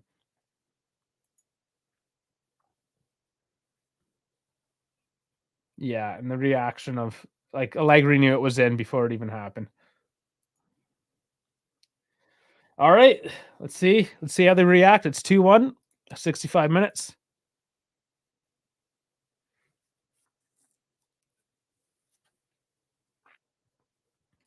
Alberto, obviously the star of the team for Lazio, like the only guy really doing anything out of the ordinary for Lazio, and he does get the goal single-handedly.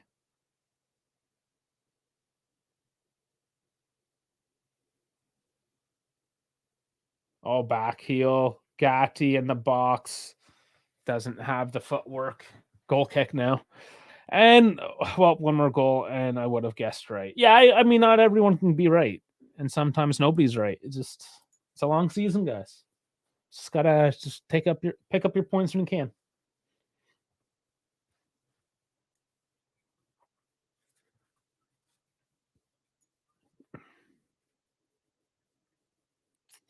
Oh, Frank. Putting up in the Discord, he's got the Chipotle Ignite Your Future ad with Weston McKennie. Of course you do. Frank Gatti's coming up more now. And then Locatelli probably will drop back. Oh, another risky play there. Was a handball, but it goes easily to McKennie. He tries to feed it out long to Vlahovic, chests it down, still has it, steps it in. It's in! What a goal! Oh my, from Weston McKennie. Did that just happen? Yes, it does. Vlahovic, 2 on the board, gets his brace. McKennie, boys. McKennie with just a beautiful feed. And here we are thinking, Vlahovic can't take on the whole back line by himself, but yes, he does. It is 3-1. What a game. What a game. Oh, boy.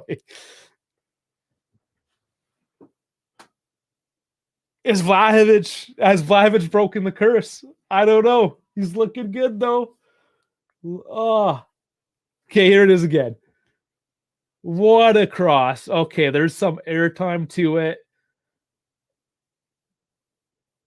It was just perfect. This is all we've been asking for Vlahovic for what, a season and a half, something like that. Just play the ball down to your feet and put your foot through the ball and put it at the net. And from Weston McKennie, this guy's not getting sold. Man, all right, let's catch up. Everyone chiming in here, of course. Wow. Castellanos is on for Immobile. Yeah, sit down, Chiro. You've done nothing but whine.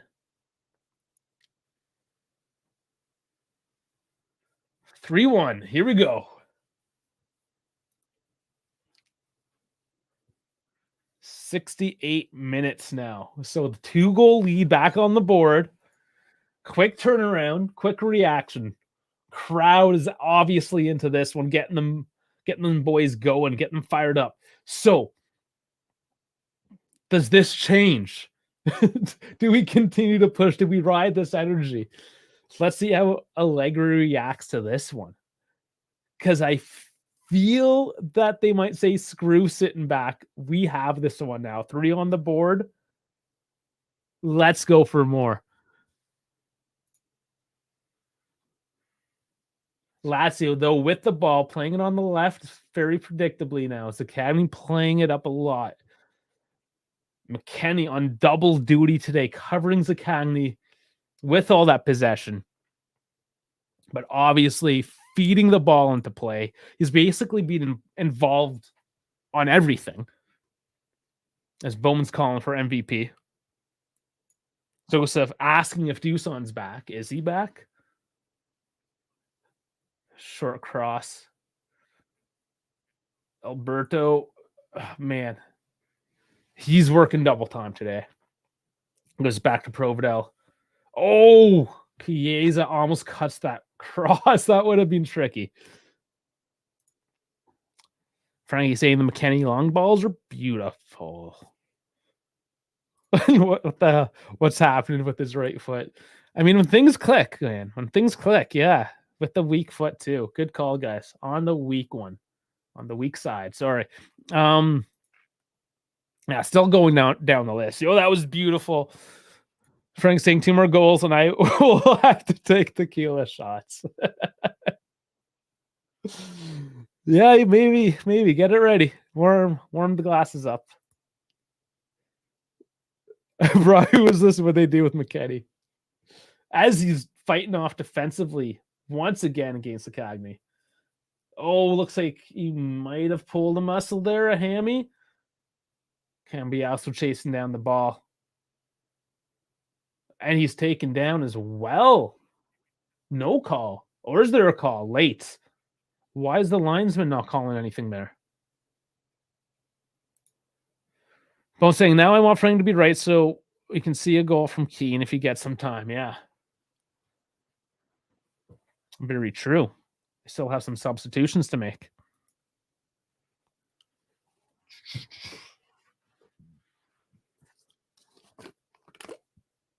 Kenny is coming off the one.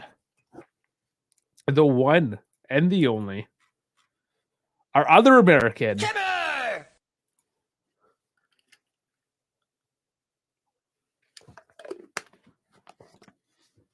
So Timothy Weah coming on from McKennie. McKennie, huge 70-minute game.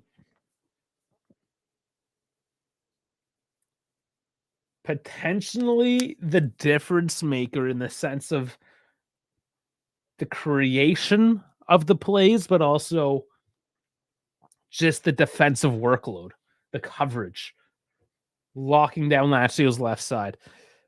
Very much in the discussion today. Weah about to cook Pellegrini. Yeah, let's see this.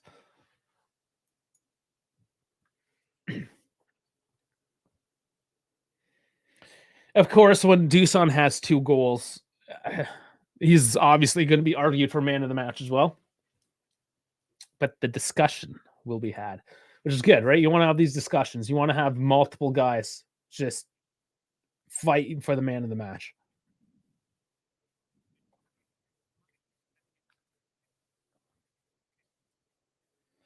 Okay, they're showing the and onside by a hand. Okay, oh no, it's more than a hand. Tons. Yeah.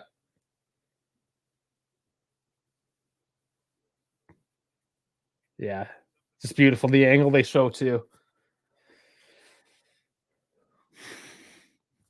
Perfect. It was just perfection. So Pedro now coming on for Felipe Anderson, and he's been locked down a lot as well. Just if nothing else, I know Kostic quiet, but was serviceable defensively. Anderson did have a couple looks. I mean, Kostic, yeah, let's not give too much credit. But he did enough of the job to keep his side of the field locked down.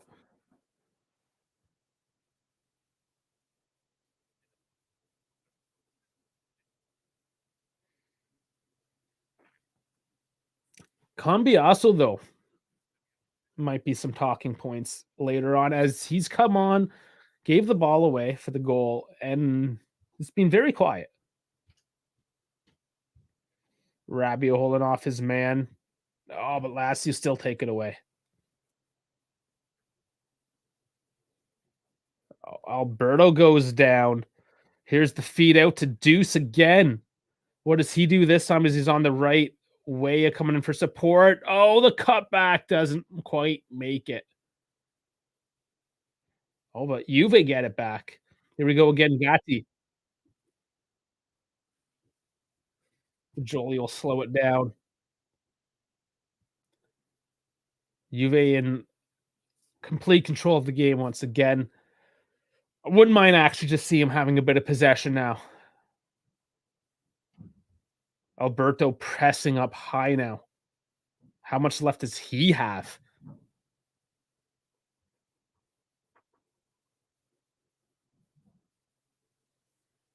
And that one goes out of play. Chiesa looks like he's slowing down a bit now, too. I wouldn't mind seeing Keane come on. Just get some fresh legs. He's had a great game, but I mean, you got some good substitutions on deck, ready to go.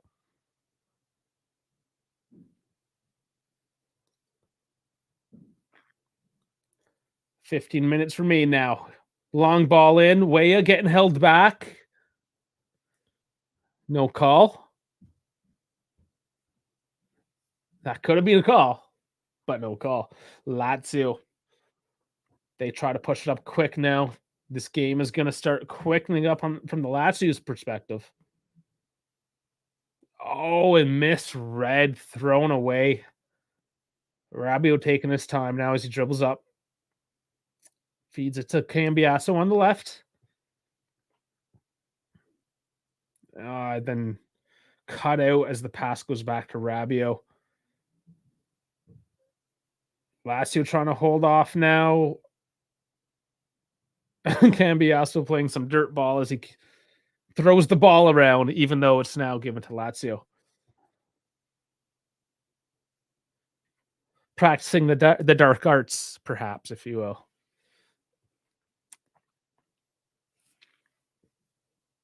Oh, Girelli scored for the women's. So it's 3-2 now. Juve woman also winning. JC saying Locatelli looking good after that national game. I didn't miss that one. I was flying back. I was in the airports and in the skies.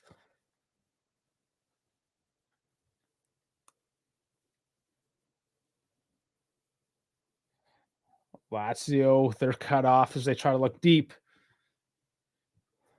Stifled once again. Lazio getting lucky with that one giveaway mistake on Juve's part. But do they have enough creativity within their squad outside of Luis Alberto? Can the team do something here?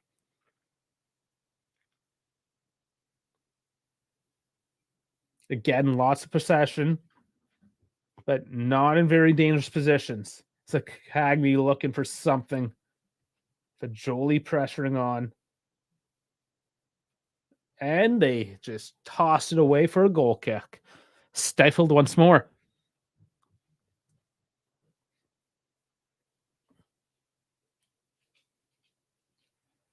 So Juve now just really getting into the heads of Lazio with just that slow, stifling, and knowing play, slowing everything down, just getting in their faces, essentially. Kamada now makes away. Guendouzi, I was interested to see him. New acquisition as well. Just interested to see how he fits into the Italian league now.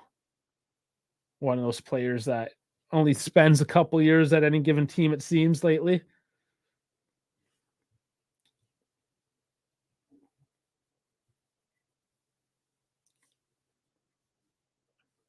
Juve passing it around in the back.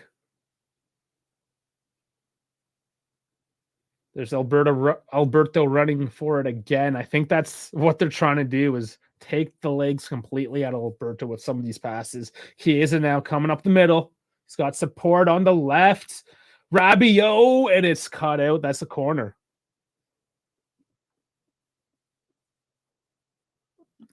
Not bad, not bad. JC saying, imagine we could have had Milinkovic Savic.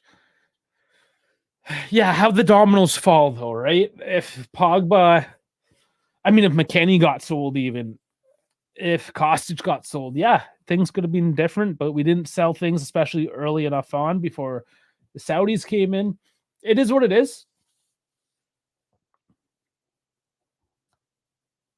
At least we don't have to play against him now. Chiesa with the kick goes back out to Chiesa. Here's another cross out to Fajoli this time.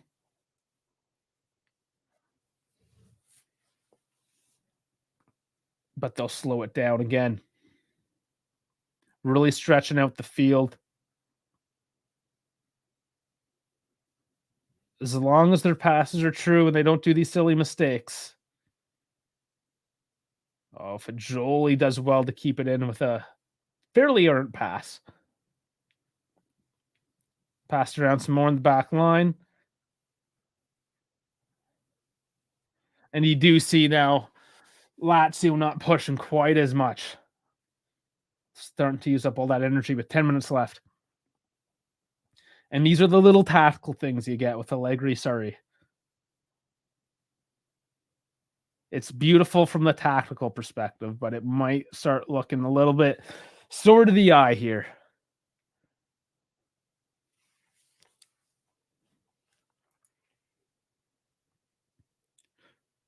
Frank is saying Milk and Keane are getting ready to come on, it looks like.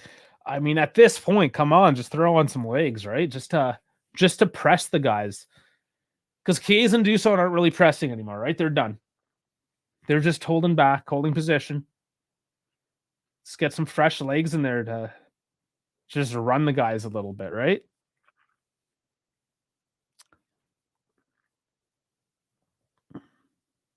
Nice cutout by Weah. Saw that cross coming in, but it does go back. Lazio trying to find anything right now. Weah picking up where McKennie left off defensively, getting on his men.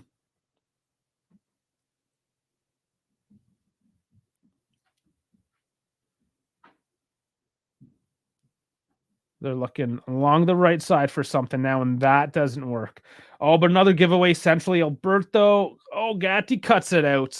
Whistle. There's another yellow card. That's on Vlahovic. Wow. All right.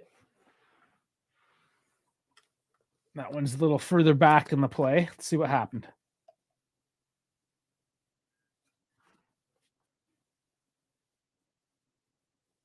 He had the ball and was kind of like stripped. Yeah. I don't know. I don't know if it was a yellow. Whatever. Chiesa is making way, though. What's Vlahovic upset about? Or is it him coming off? I don't know why Vlahovic gave that look at disgust there for a second, but oh, maybe he is coming off as well. But Mel comes on. Keane is on the sidelines.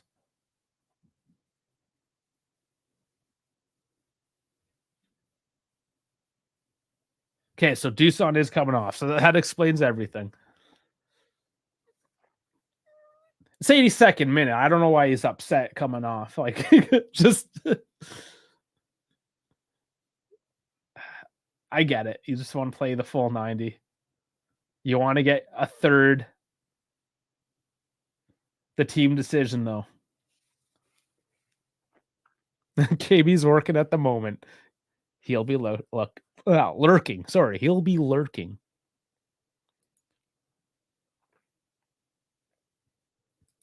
Comcast saying ref is handing yellow cards out like it's candy on Halloween. Finally, the cake has arrived. Is that what we're calling Keane? The cake comes in for dessert. Yeah, JC's saying he wanted his Hattie. I get it, but I mean, he played 82 minutes. Another foul there. That one's on to Locatelli. Against Cagney this time. There's a yellow. So Cagney picks one up. So they do go the other way. Took 84 minutes to get there, but Lazio have a yellow. Oh, no, I was on Pellegrini. Sorry. Yeah, as Frankie mentions there, Pellegrini picks it up.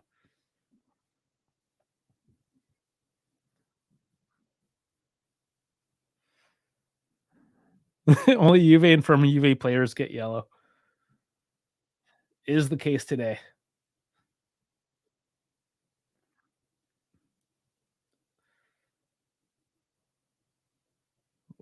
Loki gives it away, but Weah does well, picks it up, makes him run. Oh, picks up the foul too. And Weah runs away from the ball. He's getting Pellegrini going. Obviously, they've been given the instructions to, and this is probably one of the reasons why Pellegrini isn't on the team, is because he's a hothead.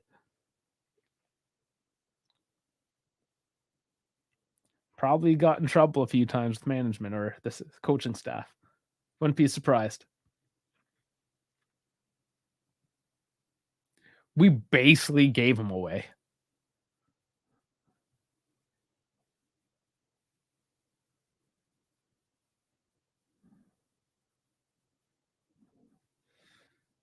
Locatelli takes it away here. Wide on the right to Milik.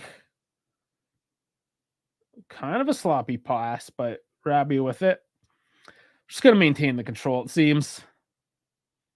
We're not looking for another one, only if it makes sense. And that was a bad pass by Rabiot that somehow made it all the way to Cambiasso on the left. He's coming in, loses his man, steps over, and yeah, that was smart. Just lobbed it into the defender for the corner.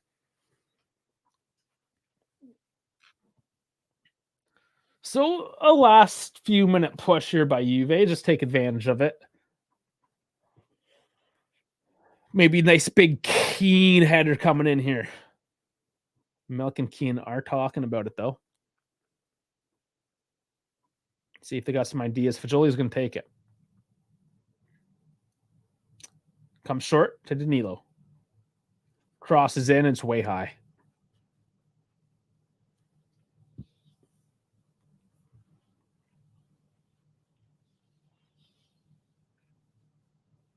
Mm-hmm. And everyone but Sandro looks happy on the bench. When will Sandro play again?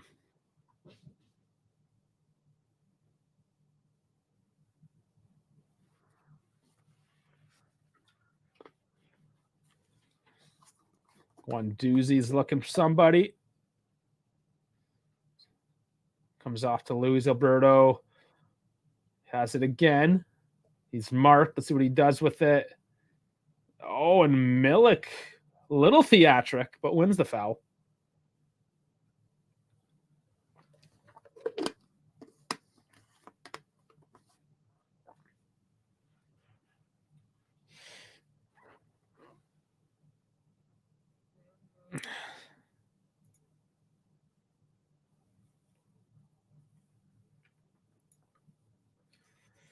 Couple minutes left.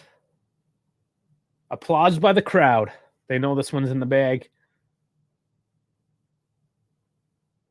Let's finish it off clean, though. Away it gets pushed down late.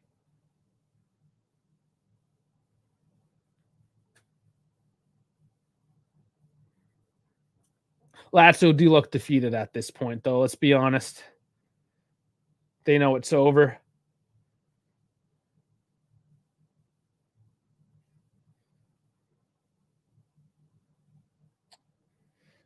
Still a little bit left in the legs, though. They try to press tech, but they're just long balling it at this point. Milik gets a foul. I don't know. Some of these midfield fouls are just, they're all over the place. I don't know what to make of them.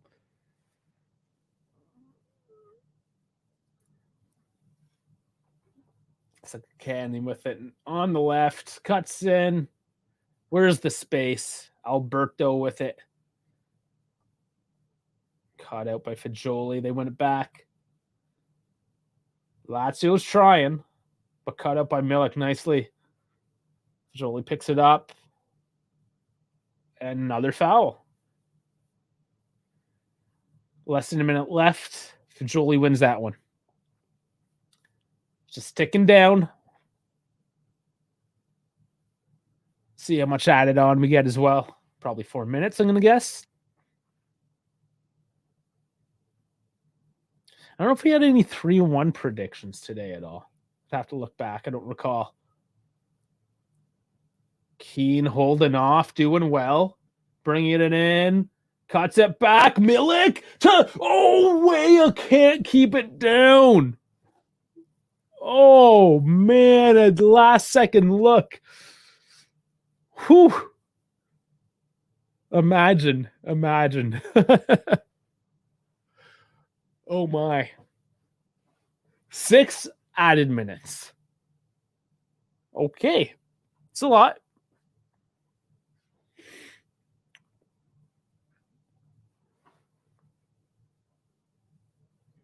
Rabiot wins it back in the mid. Here's Milik. Feeds Keane. Can't get it.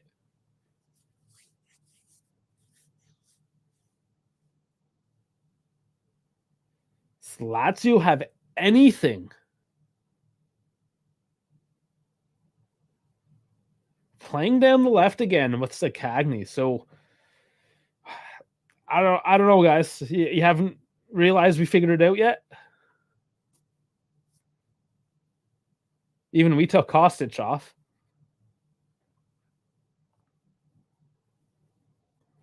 Alberto, I don't know. He plays so deep and moves so far ahead. Guy's a tank. Lazio tries to do the bicycle. It was ugly. He fell on his ass, whiffed the ball, and Bremer's down. Looks like he might be having cramps. Dash in the Discord saying, I told you all about McKenny. Yeah, get back to work, Dash. Always trying to take credit for things. Oh, yeah, Bremer took a knock there with that bicycle attempt.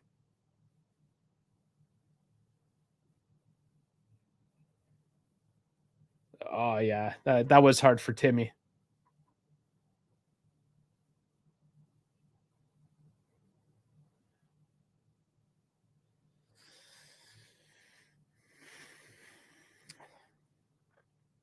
Well, we're definitely into time-wasting mode at this point, I think. I don't know if this is Bremer just playing it up a little bit.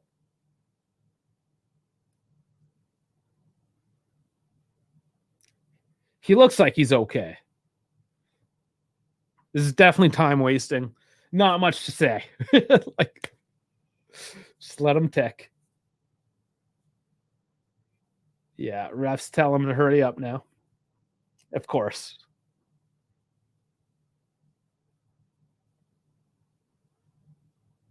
The Ultras still doing their chants, not getting out of line. It's just doing their thing.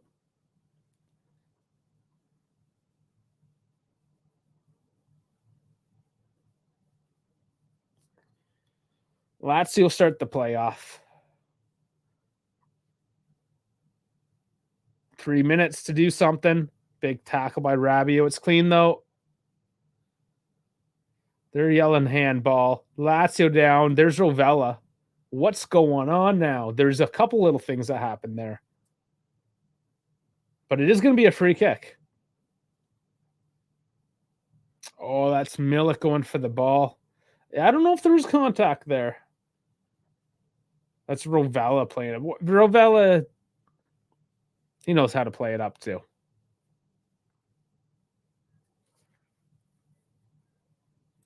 It's a good spot, though.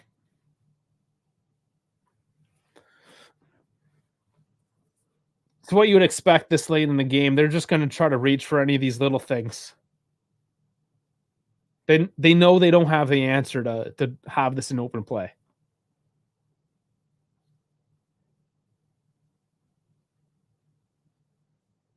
Running out of time, though.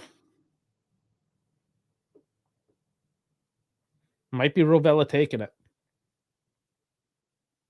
Oh, Allegri is yelling. Just looking up to the crowd. I don't know who he was yelling at. It's Rovella and Pellegrini over the ball. It's Rovella, and that is into the wall easily. Fagioli wins it out to Weah. Back to Fagioli. Here's some space. Do we make anything of it? Fagioli slows it down a bit. Wide to Keane on the left. He's got Cambiasso cutting in a bit. Cuts in. Launches it. It's high. Yeah, what's Allegri going on about, I wonder?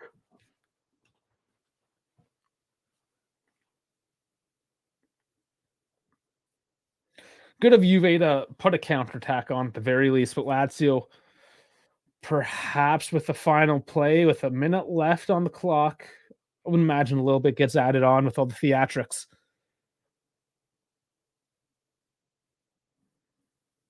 Keane wins it back on the long ball. Milik and Keane. Support comes out now.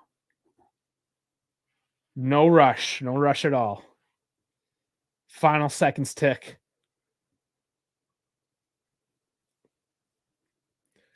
Fed out to Rabiot. Crosses up for Milik. Sloppy, just lobs it up.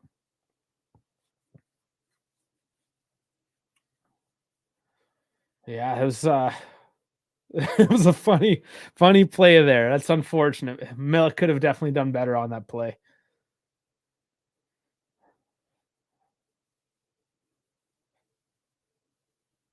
Lazio have to do something quick. And it's through to Tech. Bit of a Hail Mary through the ground there. There's the whistle. No whistle. No whistle. That's just the crowd. Any moment now. Sorry, he's going to take a seat. He knows this one's over. Allegri taking a swig of water because he just yelled at a bunch of people. Gotta stay lubricated. Milik heads it up. Still plays on here.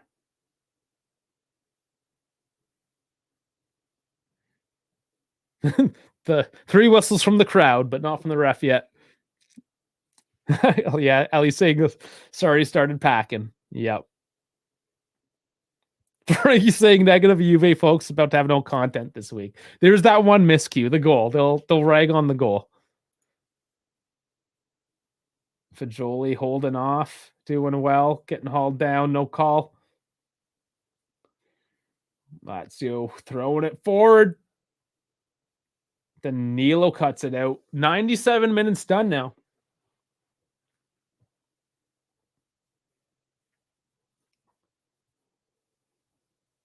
Danilo gets clean to the ball, so nothing on that play. I don't know why we're trying to extend. Like, even if Lazio get a last minute goal, it's not like they're picking up a second one at the 98th minute. There it is. Finally, it is over. 3-1. What a game, guys. 3-1. Obviously, it slowed down towards the end, as expected. That's gonna happen. But a solid 90 minutes, nonetheless. McKennie, what a game. Deuce on with the deuce. Chiesa on the board once again. 2 weeks in a row. What else could we ask for? Honestly, that's more than I expected. I gave a 1-0. I thought it was going to be a slow game. Very slow with Allegri and Sarri going at it. But we got 3-1. So I'm ecstatic. Because I am solo, I'm not going to dwell on much today. I am going to get this link copied and we are going to roll right into the Collins show. Going to let you guys start talking. Owen's got the prediction right. So you got the 3-1. Okay. And the woman, it still says it's going to the whistle go. I have a 90 plus 5, 3-2 Juve woman. So did they have the final whistle?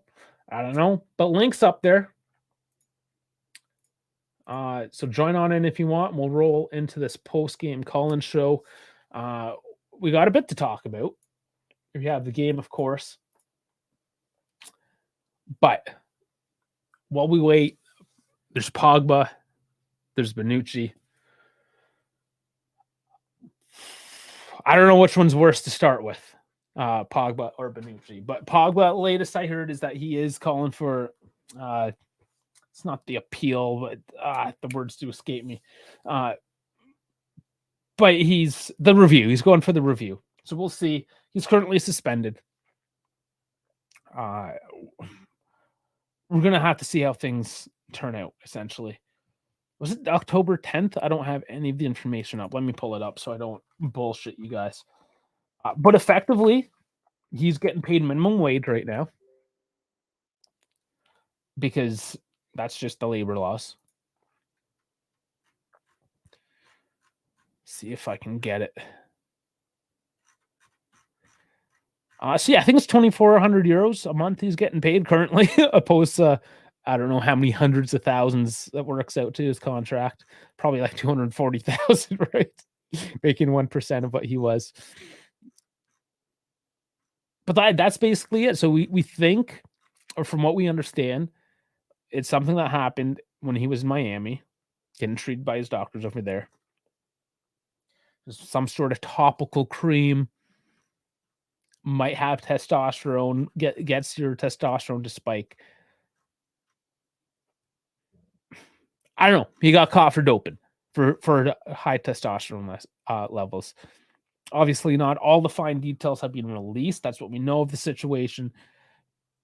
So we're looking to terminate him. Is he staying with us? Is he going? I think it's a little too early to tell. It's going to depend on the investigation on the case. We're used to this. Wait and see, right? Let's just see what happens in the future. Another lawsuit, another, in this case, doping scandal. I don't want to say a scandal. Too high testosterone levels. It's not like he's taking crack or anything, right? Or you can say, yeah, it's performance enhancing, but you know what I'm saying. It's nothing egregious per se, but at the same time, he should have been smarter than this. When you're at this level, and when you have all these medical professionals, and you know that there's standards, right? And then you just go willy-nilly to some dude in Miami. It just seems irresponsible. Okay, here we go. The Pogba case, the exam is scheduled for September 20th. So that's another 4 days. Tuesday. So that'll be midweek content. I do see a full-time, though, on the women's game, 3-2. So Nilden and Grosso, that's mine and Dash's favorites right there. And I think just a general favorite all around, Cristina Girelli. 3-2 over Pomigliano. So both Juve's win. Excellent. So I don't know, David, if he's still in here. F1 qualifying. I'm gonna look it up now. Now that can pay attention. Qualifying in Singapore. Just give me the list. Why can't it? Oh, Jeff is in. How's it going? How's it going, bud? What's up, man? Oh, not much. Okay, so yeah, I was talking about Pogba. Do you have anything to add on Pogba, or do you want to move on to the post game stuff? I think for the Pogba case, I don't know. Like I'm really interested to know how they do the testing. Like what do they count? Like what do they put into account? Is it just testosterone? Is it the amount of red blood cell counts? I'm not sure. Those are like the details I want to know about, like the way they test for doping. Well, hold on now. We got Kevin in here. Yeah. Kevin, you got some signal. It's working this time. Awesome. How are you guys doing? Wow, that was a great game. Yeah, how you doing? That was a lot of fun. Since I've moved here, I've been coming to games like the last season and a half. That was probably the best game other than that Inter home win, the 2-1 with Fagioli's goal towards the end. This one is right up there. What a match. It was, I think we had fun. I don't know, Jeff, how it's different for me than it is for you, obviously. How was it for you? For me, I loved it. Yeah, I thought it was a great performance. Yeah, everything about it. There was a couple of mistakes, but I like how they were reacting towards it. Let's talk reacting towards their mistakes, and they did really, really well as well. So, yeah. Let's talk about that mistake. The goal. I don't know, from your perspective, Kevin, what was going on there? I think it was just sloppiness, right? And I feel like we know what Allegri ball did to us the past couple seasons. You get a lead, we feel content. We kind of slow down a bit, not pushing the same way that we were, and we just kind of go deeper and deeper into our half, and something like that can happen. I'm glad we reacted in the right way. I like what Jeff said. I mean, we didn't just try and then hold on to the 2-1, and we went for it. What a freaking pass from McKennie, and the control from Vlahovic was insane. I'm sure you guys just talked about that already. But I'm sure Allegri will be giving them an earful about that goal. But and what was he yelling at? It's hard to find too much wrong with this match. The last few minutes, he was yelling. Say that again? Allegri was yelling at the end of the match there, like the 80-something minute. You know what that was about? He was looking up to the crowd. I didn't see that. Okay. I wasn't paying attention to that, so I don't know. What was happening around that time? Nothing, though. That was kind of the thing. Nothing was really going on, and then all of a sudden it panned over to Allegri losing his mind at something. It was the free kick. It's when we gave up the free kick in the final seconds on Rovella. But who was he yelling at? I don't know who he was yelling at, but that's when he started yelling. More likely yelling at Milik because he had that horrible foul. But that's he was looking up at the crowd, right? That's anyways, if we don't know, we're just speculating at this point. I think he was serenading some beautiful words to the crowd. In any case, Kevin, I guess the big thing today, because we kind of hyped it up a little bit too, was the ultras, and we heard them on TV. It's never the same. Did they do anything different, or were they just in full voice? Dave, I'm going to rejoin. It sounds like everybody's underwater. I'm going to try and rejoin real quick. I'm sorry. All right, no worries. Okay. Connection problems today. I'll figure that out later. But what's he doing? Okay, he's finally disconnected. I guess we'll bounce back and forth. I know this is disjointed the way we're doing this with Kevin. I don't know. When Kevin's here, you got to give him the airspace, right? But Pogba, Frankie, since we're still on it, give us your take on the Pogba situation. Man, just stupid, pure stupidity from him. That's really all it is. It's like, come on, man. You're a professional footballer. You've been doing this for years now. You're literally one of the veterans of the team. You have to know at this point, unless it was like without his, his knowing. But I mean, at this, you got to think he knows. He knew what was going on.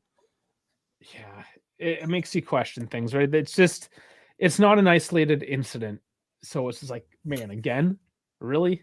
I think I have like two theories to this. It's like theory number one, he probably took it he took advice from an expert, meaning like a holistic doctor. Yeah. Trying to have recovery, trying to recover much quickly from his injuries. Or two, probably using the testosterone to have muscle recovery far quicker. But again, it's also what I want to know is like the way that they test for doping. That's really what's going to determine that. Yeah. Kevin, how you sounding now? That sounds a bit better. What were you asking before? I'm sorry. With the Ultras today, did they do anything extra? Did they like push their bounds, or was it just like, we're going to show up, be respectful, and be loud? So it was actually pretty cool. So prior to the match, they were outside the stadium. There's a road that runs parallel. So there's the stadium there. There's a road here where the Ultras were actually parked like physically in the middle of the road, blocking all of the traffic.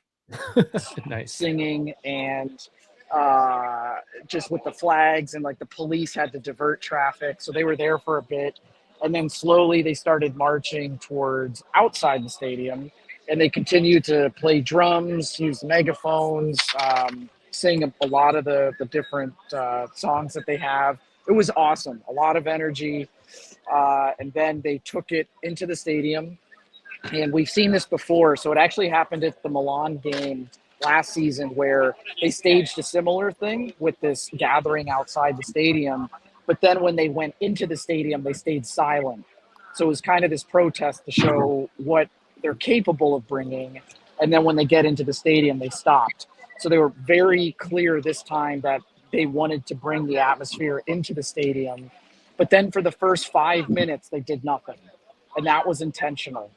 So I heard from Maurizio was telling me that they were going to refrain from doing anything for 5 minutes. And then exactly at the 5 minute mark, it started picking up again. But it was great. I mean, you can see what a stadium atmosphere just does. It just provides such a lift. I'm assuming it was visible on TV, and like you could feel it being different. Oh, it was loud. It was very loud. loud. Very You loud. could hear it. I loved it. Awesome. Yeah, it's fantastic. I hope it keeps up.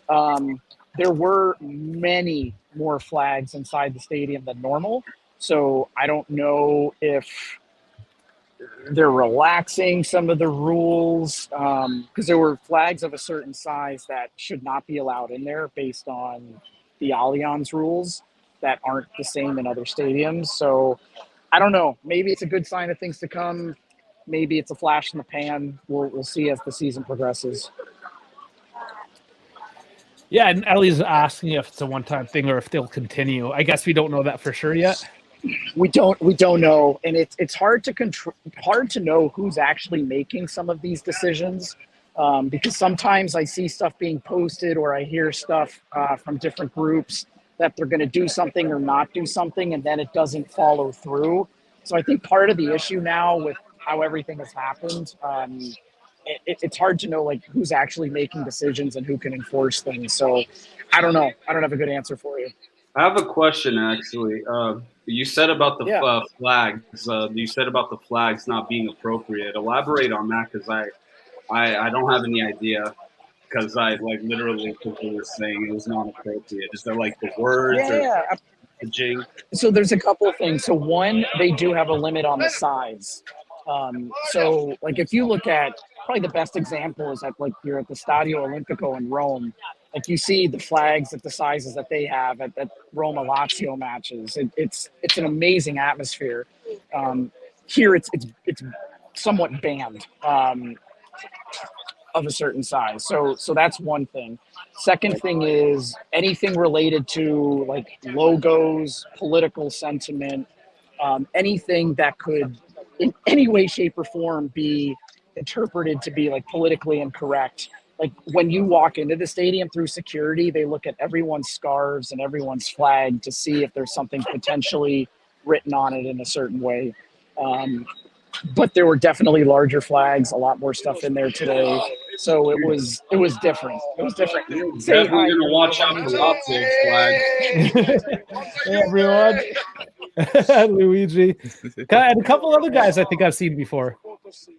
Yeah, absolutely. We have another Luigi interview coming as usual. Oh, nice. But any other excuse me, any other questions? I'm gonna grab a beer with these guys. No, I think that was great. Thanks for the insight. yeah. We always love hearing from you. And Absolutely. yes, obviously, And I grab will a say, beer. no matter what the Italian papers say tomorrow, Duzon will be named man of the match, but it was McKennie through and through. Oh yeah, he was given man of the Yeah. match already. I'm pretty sure. No, he played. Yeah. He had a really good game for sure. I'm happy. Yeah. I was really surprised. He was Yeah. fantastic. Big Mac did well. Big Mac. All right. Spoken by guys three later. Americans. Fino alla fine. Enjoy your beer.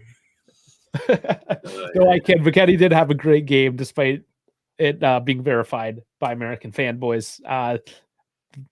I'll speak as a Canadian. But yes, I'm not an American fanboy. I'm a Mexican fanboy. Okay, but I mean, I am in America. So. Yeah, you know what I'm saying. The bias. I'm just trying to expose their bias. Fanboy, yeah.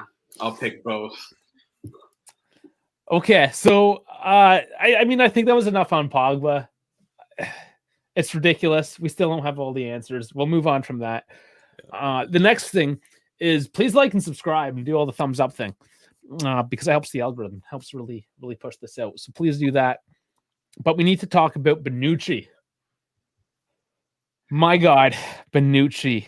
I don't know. Somebody just take this one away because I have a really simple comparison. I think Bonucci is like a high school girl, a legend. I respect him. I love him. He did a lot of great things for over the 9 years that we dominated. Obviously, he contributed a part of the big trio with Barzagli and Chiellini. So for that, can't get mad at him for that. Obviously, he went to Milan. Obviously, he did the stupid celebration. And then he came to Juve and tried to become the captain, failed. And now I think he's a little bit salty. He's a little bit bitter. And, they kicked him out the door and he's feeling some type of way. So to me, he's acting like a high school girl. It's a shame. It's sad. Juve could have been on their part and like did a good like farewell match. But for me, he's like a high school girl. It's unfortunate. He had a fall from grace as well, right? And for me, for everyone, it seemed that it was so obvious, but not to him.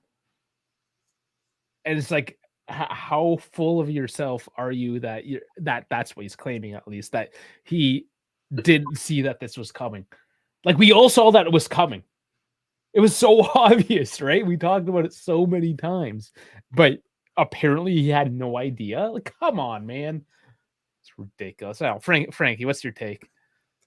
Obviously, I have respect for Bonucci for everything he did for the club and all, but this is just petty, man. You're just being petty at this point. You're literally like a kid breaking down and having a tantrum because you didn't get your way. That's literally all that's going on right now. Like at this point, you're in Union Berlin. That's your team. You're in Germany. Enjoy it. Enjoy pretty much to the last couple of years of your career. Like, why are you over here trying to pretty much berate the club and talk down on the club, saying this is not the Juve that I know and all this other nonsense he was talking about? It's like, yeah, obviously it's not the Juve, because it's a whole new Juve. It's progressed. We have younger people now. The people that you came up in the system with are no longer there. The thing as well, when you compare to the other guys, even though some of our legends or veterans had kind of been forced out of the club, but we know that our club leans to the corporate side of it. It's very corporate.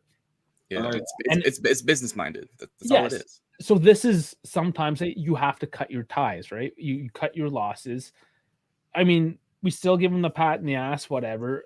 We need to do a better job. And if Colin was here, he'd be screaming about this, how we treat some of our legends.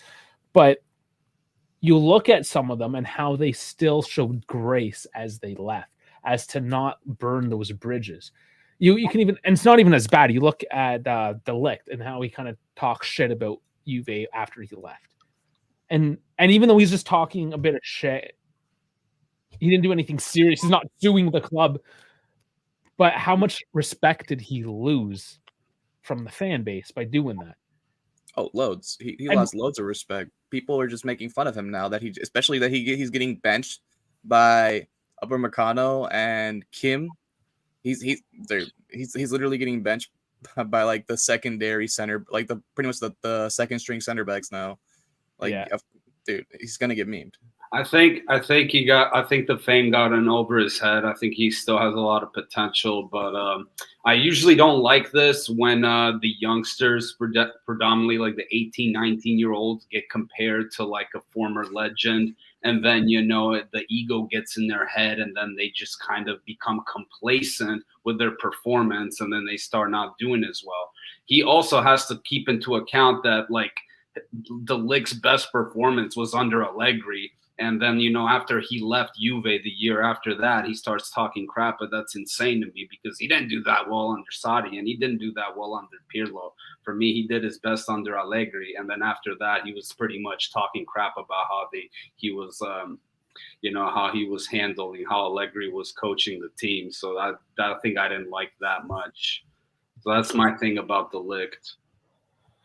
Yeah, not to digress onto De Ligt, but making a light comparison, just how like you don't have to behave this way, right? He was still considered a legend. He still played 500 matches. Yes, his last couple seasons weren't great, but we would have had, as a fan base, put that behind us, understanding all the great things he has done for us, despite leaving for Milan, despite saying some kind of stupid things in press conferences and whatnot. We knew he was a bit of a hothead in that sense. But now, sorry. No, I was going to say I wanted to also imply was like what Bonucci really needed was Chiellini to travel over Berlin and beat him over the head and not say this stupid stuff. And that's the thing. Chiellini always kept him in line. And once he was gone, and even with Chiellini around, he would still say some dumb things. And I'm sure they went for pasta afterwards, and Giorgio was like, Leo, like, what's wrong with you? What are you saying? Shut up, Leo. Come on, stop. Keep your cool. Vlad reeling us back to another defender here. He was impressed with Gatti today. His passes were great. He did a lot of what De Ligt used to do with us. Now compare how much Gatti cost. Frankie, go for it. This is your boy. Oh man, I dude, Gatti. He started off pretty slow the first half. Didn't really do much. No, not really. He didn't go up as much. I feel like he was playing a lot more defensive because we were trying to like get into the swing of things and kind of feel out Lazio a little bit more. But once that second half came through, and we had that nice 2-0 cushion. I saw him going up a lot more, and he was doing some incredible passes. He was, oh man, if he would have scored that dribble through in the box, I would have been going crazy for him. He almost always has a dribble through though, doesn't he? Yeah, he always has to dribble through. I mean, that's a good skill to have as a defender, especially, if you're able to dribble through people as a defender. Absolutely. I say give me 11 Gattis on the field. I love his spirit. I love the work he puts in. Like, though I know he doesn't have as much of a ceiling as De Ligt, like the dog that he has in him, the fight that he puts in the field is a lot better. It's the grinta. It's that grinta, man. Yeah. Grinta, yeah, I love it. I think it's way better. I'd rather have that over De Ligt any day. It goes a long way. And that's all I'm saying. Like, just actually show the love. You talk about Bonucci's case. Oh, all the memories, everything you've done, blah, blah, blah. It's like, just show that then. If it means that much to you, or are you incapable of showing emotion because you're a psycho? I don't know. I think Bonucci loves this club, but he also needs to go to therapy. I think he has a little bit of a narcissist problem. Yeah, there's something. I don't want to speculate too heavy, but not like a big spectrum, like a very on the small spectrum of it. Yeah. Yeah, and Glatzinger, our center backs don't need to be flashy, but Gatti kind of is in a sense, and he's not flashy because he's trying to do Ramonas or anything. It's just because he plays like an attacking midfielder sometimes. Yeah, I believe Gatti was like somewhere around like 6 mil. I think they paid for him, so it's not too much, you know. No, it was. I mean, it was probably expensive for a somewhat untested center back. Expensive for a Serie B center back. Yeah, But yeah. I think also, but also keep into account. I think he was like the player of the season for. Yeah, Serie B he was a Serie B defender of the year. That's what. But that doesn't always translate to the next league, right? And that's obviously. always the gamble. That's how he started off too. I mean, he started off like, you know, everybody writing him off, saying that he wasn't good, you know, because those first couple games he was playing real sloppy, but then he got into it. I think also to add to this is that I think Gatti put himself in a good situation going to Juve, because I think one thing I will give Allegri the credit is I think he's able to make defenders much better. He's able to bring the best out of their defenders again. Even with like Danilo, what he did with Danilo, like, you know, I didn't like him as a right back, but I think what he did with him as a center back is a lot better. I think he's a much better player as a center back than a right back. And I think he can develop players defensively. He kind of it's like a Bill Belichick vibe. I don't know. It sounds a bit weird, but that's what I wanted to go through. Oh, shoot, y'all. The Serie ball running wild, 2-0 up against Manchester United. Oh, man. Sweat page. Sorry, I'm trying to get the transfer market thing to look proper here, but here we go. So, if we can make sense of this, from Frosinone to Juve in January 2022, so 1.5 plus 5.4, but they gave him back for 1.5. But then there was another fee of 5 million. So yeah, we paid 10.4. So we loaned them to Frosinone for free. For the rest of the season. Yeah, he got loaned over there for free. So yeah. But that's what I'm trying to figure out. Like, you have the 5.4 and the 5. So did we pay 10 essentially for him at the end of the day? I need somebody that's better with the books for me to break that down. I believe we just paid the 5.4. Yeah, because I know we didn't pay 10. We didn't pay that much for him. But maybe I'm wrong. Somebody else correct. I believe it was just the 5.4. I think at the end of the day, it's a very good buy. You know, I still think it's a very good buy. That was worth 5.5 million, 6 million, whatever it was. So the gamble worked out. We got lucky on. I shouldn't say lucky. We scouted effectively. Yeah, and it's great. We got a nice Italian defender who he's what, 26? He's still 25. So yeah, so it from what I see here, it was 7.5 million plus 2.5 million in add-ons. So yeah, roughly 10 so million. 10. Okay, so it was 10 mil. Yeah, it was with the add-ons and everything. So yeah, I mean that's still, I mean, a lot at the time for a Serie B defender. But he's proving his worth. Yeah. For that price, even it was a gamble. It's a gamble that worked out. I'm happy. I think we're all happy. We love him. He's worth more than that now. I think his transfer value is like 12.5 mil, so like not too much more, but still. But yeah, it's gone up. We overpaid for him, but we can still make our money back at this point. Exactly. Good business. End of the day. Now, segue off the defenders and lawsuits. There is another one.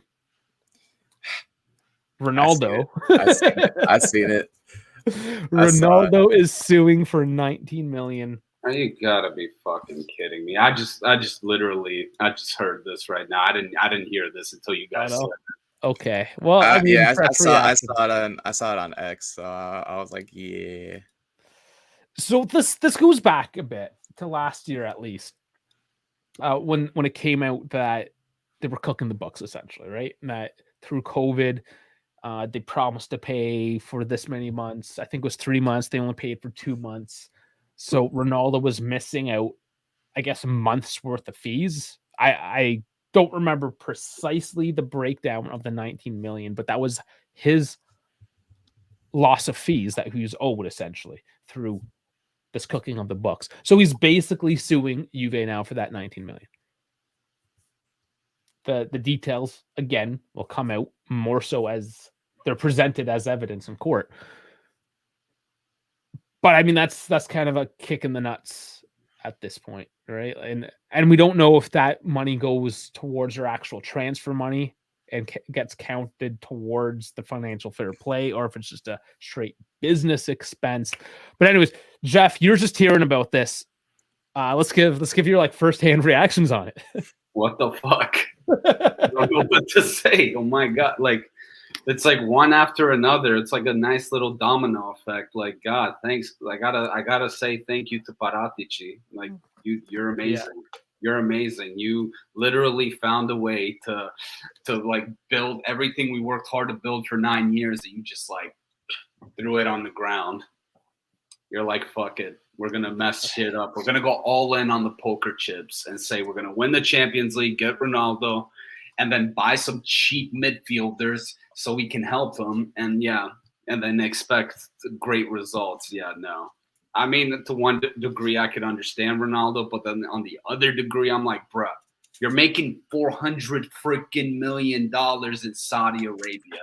Like, why do you need 19? Like, what the heck do you need it? What, you're gonna buy an island or what's going on? Another like, why? I mean, it's still money. It's still 19 mil. I understand from that perspective. He's gonna buy his son a mansion. That's all he's gonna do. Okay, if it was like a Pjanic, if it was like an SMS and a hypotheticals, if he was to play for Juve and this happened and he wanted 19 mil, understandable. But Ronaldo, obviously one of the best, greatest players of all time, alongside Messi. He's a billionaire. He's complaining about 19 million. Come on, man. Yeah. Come on. No. So Vlad's saying it's not Paratici's fault. COVID completely fucked us over. I don't want to say it's not one or the other. Like, it's a bit of both, right? Like, the business plan was set up unsustainably, though. It was set up with the current market conditions.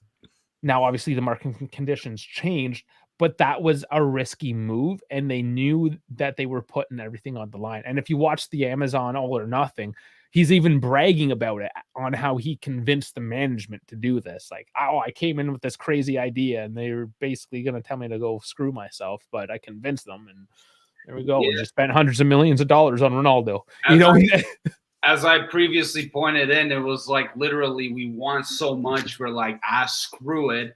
Let's put all of our chips and go all in and try to win the Champions League. Obviously, that's what it was for.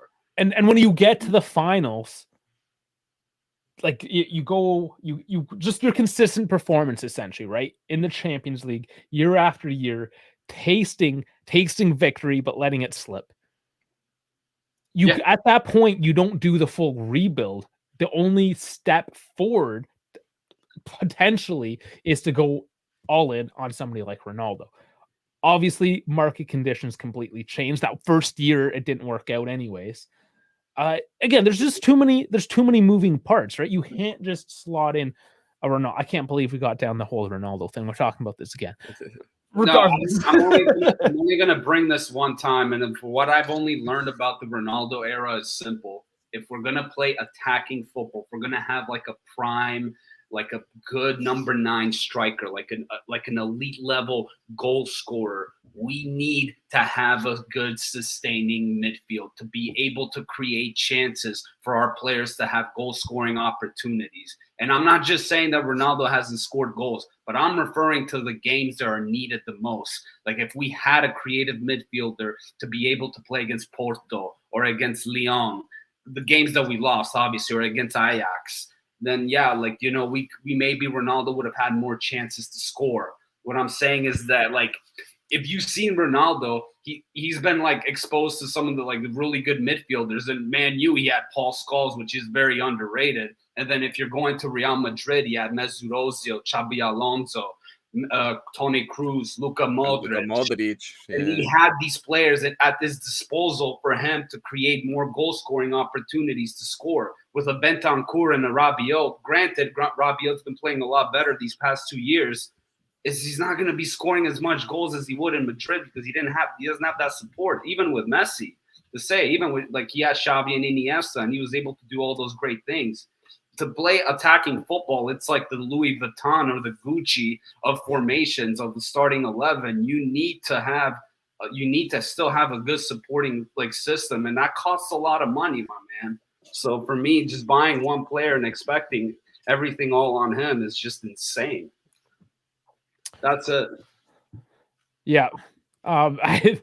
Man, it always comes back to Ronaldo, it seems, right? And the fan base is never really. I mean, I don't that hate him. pleased. I think he's a brilliant player. gotta- He did his job. But, he's got to find his way in the news somehow, you know. Yeah. of course. Yeah, but his passing is still ass.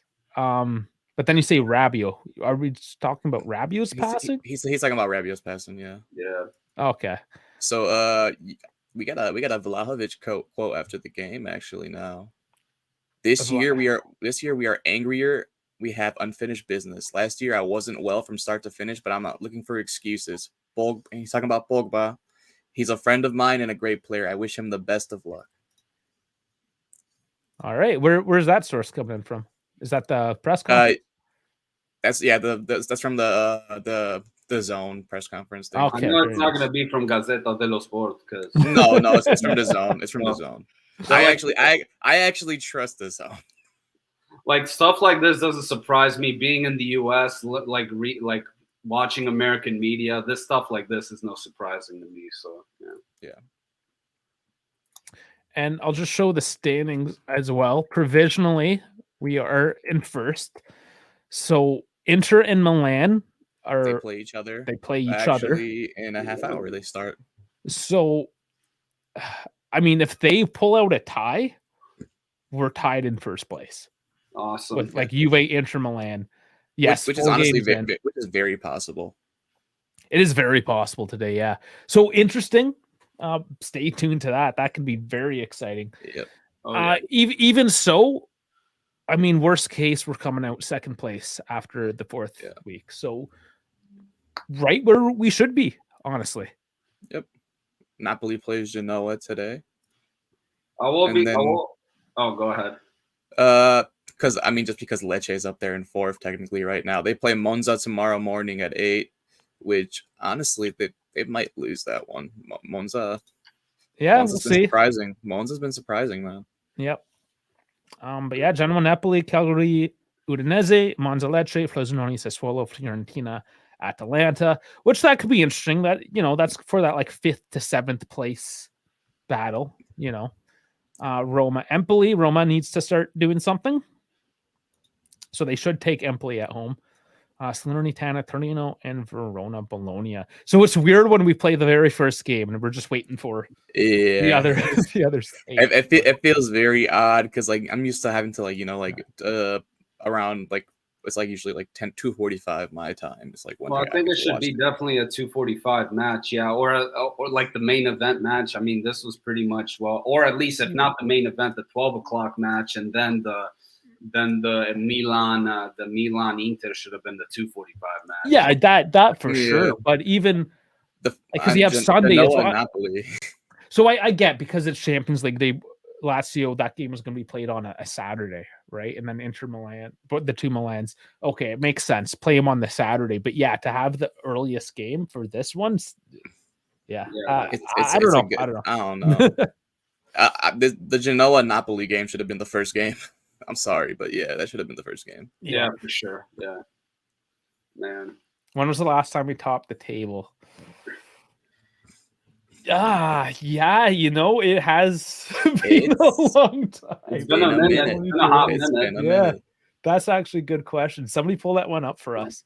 For starters, off the top of my head, I think for starters we can say because every season Allegri's been in, I've been like saying he's gonna do shit in August, September, and then mid-October, all the way till mid-October, and then from there he's gonna do well, and then he starts going on a winning roll. But now he's actually not as bad as last 2 seasons. So I do think for that, thank God. And I do think that hiring Magnanelli from Sassuolo definitely played a big role too with the way they're attacking. So they have the defensive capabilities where like Allegri's organizing them defensively, and then Magnanelli's working with Chiesa and Vlahovic, with Cambiaso, Wea, and Kostic and McKennie to be able to utilize them. So I think that's a really good positive start. No, it's looked good, and that's a good point. Thanks for bringing that up. That Magnelli has obviously contributed some coaching acumen to this team. Adding, I would say that modern attacking football. That's probably like that little touch. I think that's what we were missing. I think that's what Juve was missing. And getting rid of Cuadrado too was actually a really good thing while adding in Wea. Which, hey, look, Cuadrado's done amazing for Juve for the past years that he played. And technically adding in McKennie. And McKennie too. I think like surprisingly is one of those things where like also I gotta give Max some credit. Like he sometimes will put players out of position and they will work. It's the same thing with the Danilo. Like he started he wasn't that good as a right back, but playing as a center back was good. Even and with Sandro for that matter. Yeah, even Sandro being as a center back, I think he's abysmally bad regardless, but I think he's not as bad as being in the center back as he would as a left back. He's less horrible. He's less of a liability. Yeah, much less of a liability for sure. That's because he has two more guys next to him. They're going to try to bail him out. Yeah.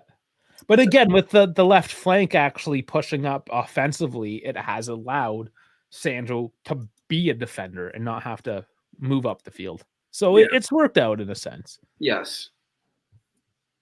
So our midfield needs to be better, though. I'm done. Yeah, it's improved, but we're getting there. But yeah, it still needs some work. Frankie, you're posting up.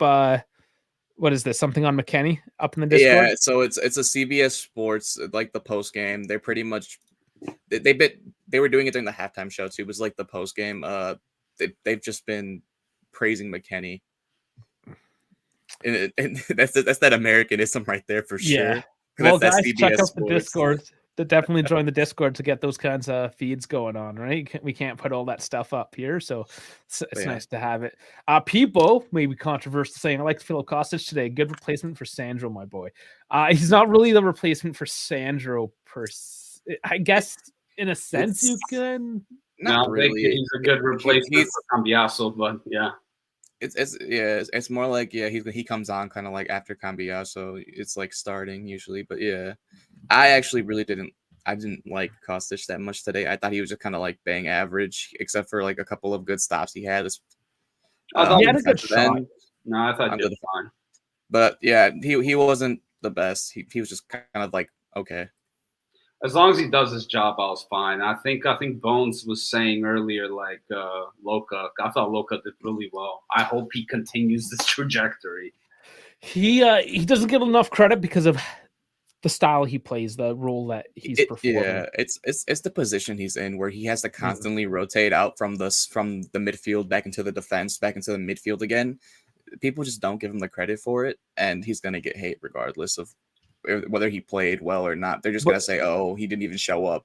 He's gonna get like a 6.5 every single week, though, and that's fine for what his role is essentially. Yes, do we want him to move up the field, have a true regista? Maybe it would be nice, perhaps, to see him move up. I will say this though, like I do like sometimes I notice it with flashes, like his defensive capabilities aren't as bad. Even when I was watching him in Orlando, he was he knows how to win the ball. And sometimes when he has the ball in tight situations, he can pass the ball. Like he's very composed. I noticed that when I was watching him more in the Orlando match. That's what I could tell with Locatelli. But in the last two games, he wasn't as composed, as good. But like I feel like after this Ukraine match that he went with the national team, hopefully he can go in the right trajectory. So Football actually has Locatelli rated the same as McKennie. They both are at an 8.0. At an 8, there you go. Yeah, with Rabiot's actually higher rated than Loca at an 8.3.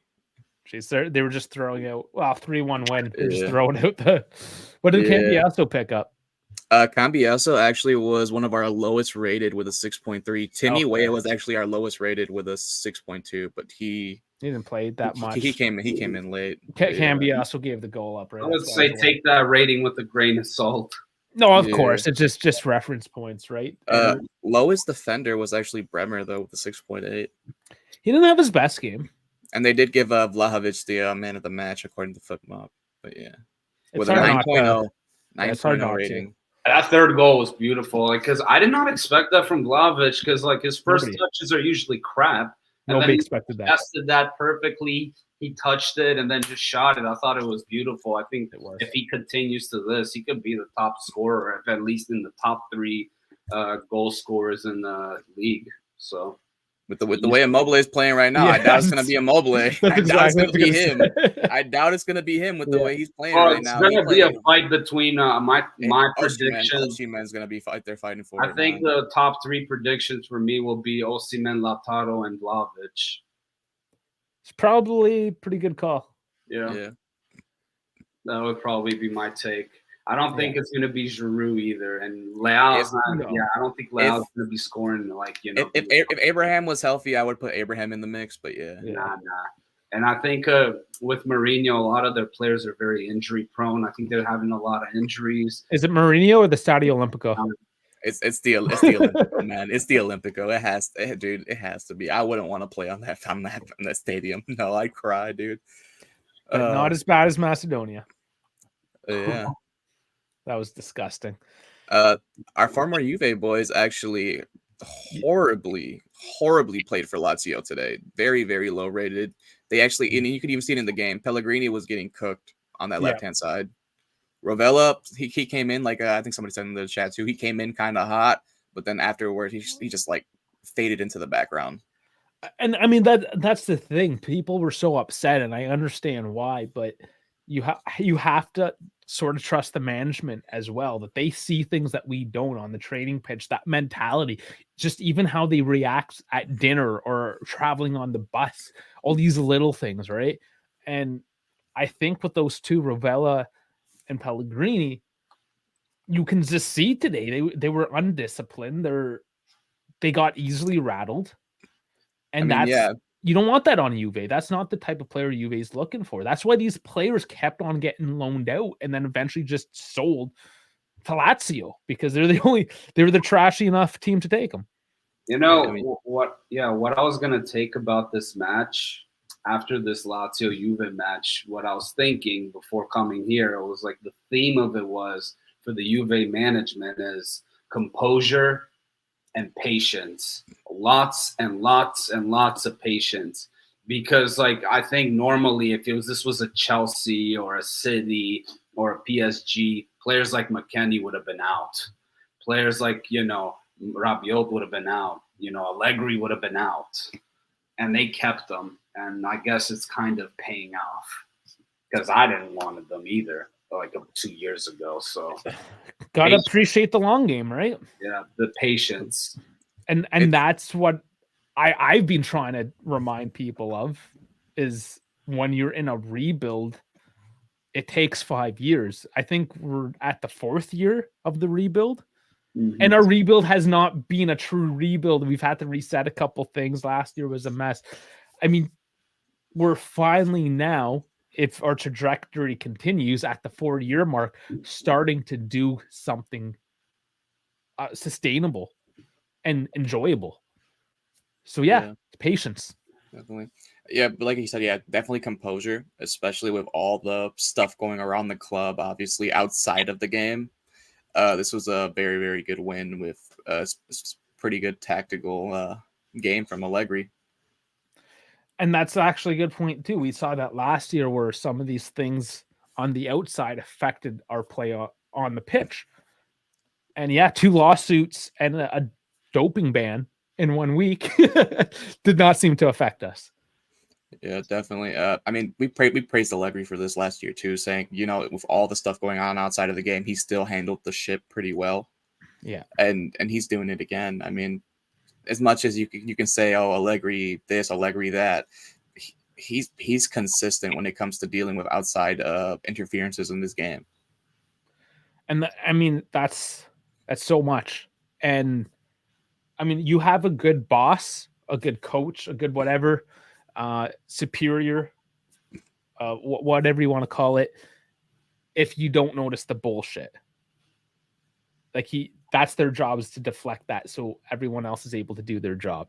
So despite Max's faults, yeah, I think it's worth echoing that that's one of the things he does really well, is shielding his players from a lot of the bullshit. And he saw that in the press conference. Even Bonucci, who isn't even his player anymore, just being very diplomatic, right? Kind of calling him out in a sense, but not straight out disrespecting him either, right? Yeah, he just kind of like, like a soap operas on Channel 5, I'm not here to deal with it. It's like, but that's after he was a little dig.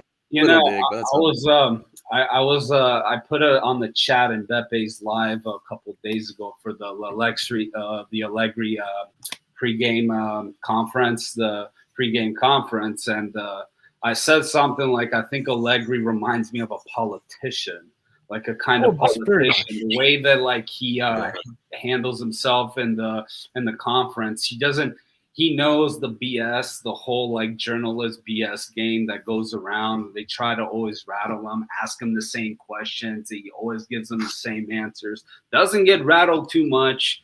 Sometimes he adds a little bit of humor, puts the Pinocchio reference in there, and sometimes he just says the same thing and deflects and answers another question. I think he handles himself really well in that aspect. Because the one thing is, if that was Conte, he would literally I think he would have went Trump 2.0 or something to that degree. Yeah. And that's for our team right now. I mean, you need that. Absolutely need that. But let's move on. I don't know if there's much in this. I feel, Frankie, you might know something about this. The Rugani Twitch ban. I actually don't know anything really about the Rugani situation. Tell me about that. That's interesting. So it apparently didn't mount to anything, because I think this was 3 days now. No new news has come out. I just kind of threw it out to the chat to you guys to see if there was something maybe I missed. But it was his wording that translated into, he basically called something retarded, which is a word that people don't like. Yes, that's considered a offensive word now. Yes.